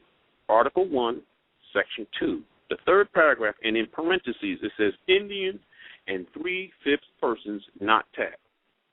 But that's where they get the 3/5 persons from. They took your name and nationality away from you. And that's what Juali came back and set up the temple to give you your name and nationality back. And then so you can be among the families of men. And anybody who has a grievance, you can now legitimately go on the national floor of the United Nations and present your grievance. Because if somebody was really truthfully sympathetic to your issues, they would have presented the issue on the United Nations floor. And like the prophet said, those Muslims had a problem of his so-called version of Islam is because he was giving you what you had when you fell, but he was giving you some of the things that some people that know me and some things you speak of that I'm speaking up to you. He was giving you the higher science stuff that you had. But this is what the prophet had said. He said they had ample time to come and save you, to help you. They tell you nothing then, don't let them tell you nothing now. And if they're going to help you, let them help you, but do not let them get behind your pulpit. Hey, Pops. So we got about 7 minutes left, and there's one more caller that came in. Are you okay with taking this last call? Hey, if you need me, I'm here, sis. I appreciate you even doing it. All right. Love you, Pops. baby. I'm about to go. Yeah, we'll talk after, man. Love you, baby. All right. Love you, Pops. Caller 832-278. Welcome to Silver Alert. Please state your name and your question.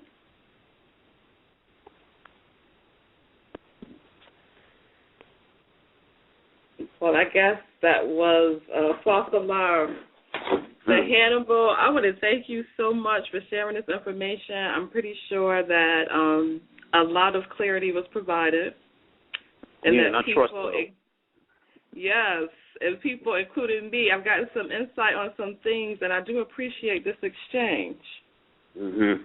I wish I could really go in, because if y'all were right here with me, I'm sitting up here with a litany of sacred books, a lot of stuff y'all have not heard of. Plus, I have my Quran with all the sciences and stuff that I broke down with the chapters. Matter of fact, let me drop this on y'all since we got a little bit of time and we touching. Okay. When you're talking Moorish right, go in your Quran. The chapter 3, that's your chapter that will be covering the first degree of your Moorish right, Moors. So break that down. Break it down, Moors. Mark that in your Quran. Now, the second degree chapter you would go through in the Moorish right, that's your chapter 5. All right. Okay. Mhm. And then the third degree for the Moorish right, that's your chapter 7, Moors. And of course, any of those who get me, who are worthy, I go deep into it. You know what I mean? And I'll give it to you. You know what I mean, on layman's terms, so you can understand it. Just like I love Bob Marley when he would say, he said something to the effect of, you know what I mean, you won't give it to people, to them like if you was giving it to a baby, so the baby can understand. Because that's the problem. We're always trying to, complicate things. As a matter of fact, the Creator did say that also. He said, that's the problem with man. You always want to complicate things. He said, there was never nothing I didn't want you to know. It was just us that had chose so. And then those priesthoods were the main ones that also aided in putting us into slavery and not letting us know. So that answers the question of, all of us, when we were small at one time, we asked the reverends or preachers or the imams grand sheet questions, and they said, don't question the word of God.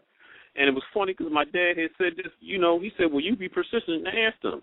And then you tell them, I'm not, asking God, I'm asking you. And if you don't know, tell me. But that was the way that they placated people, and people, it went right over their head. But because why? They were pushing dogma. You can't push a faith or anything and not tell the people anything, because people must understand this, especially those who've had any schooling, whether it's college or whatever. Let's do this in general. You know how it's done in churches and in some mosques and stuff, and they reading from the Holy Scriptures. I'm saying to you all, beware of a reverend, imam, whoever. If they start you at chapter 1 and they pull a verse out of that, and then they tell you, jump to chapter 26 and say something like that, and that's supposed to be all part of the sermon. When they do something like that, they're mixing the stuff up, and you will not learn. Now, to make it very simple, any of you who are college students, you know damn well, we paid for that class. If our professor had done that, take something from chapter 1 and may go a few pages in, and then jump you to chapter 6 and do that, and keep doing that to the end of the pyramid, the market period, what have you. What will happen when it comes test time and you got to pass that? You most likely fail, wouldn't you? Yeah, of course. Now, but a true professor knows.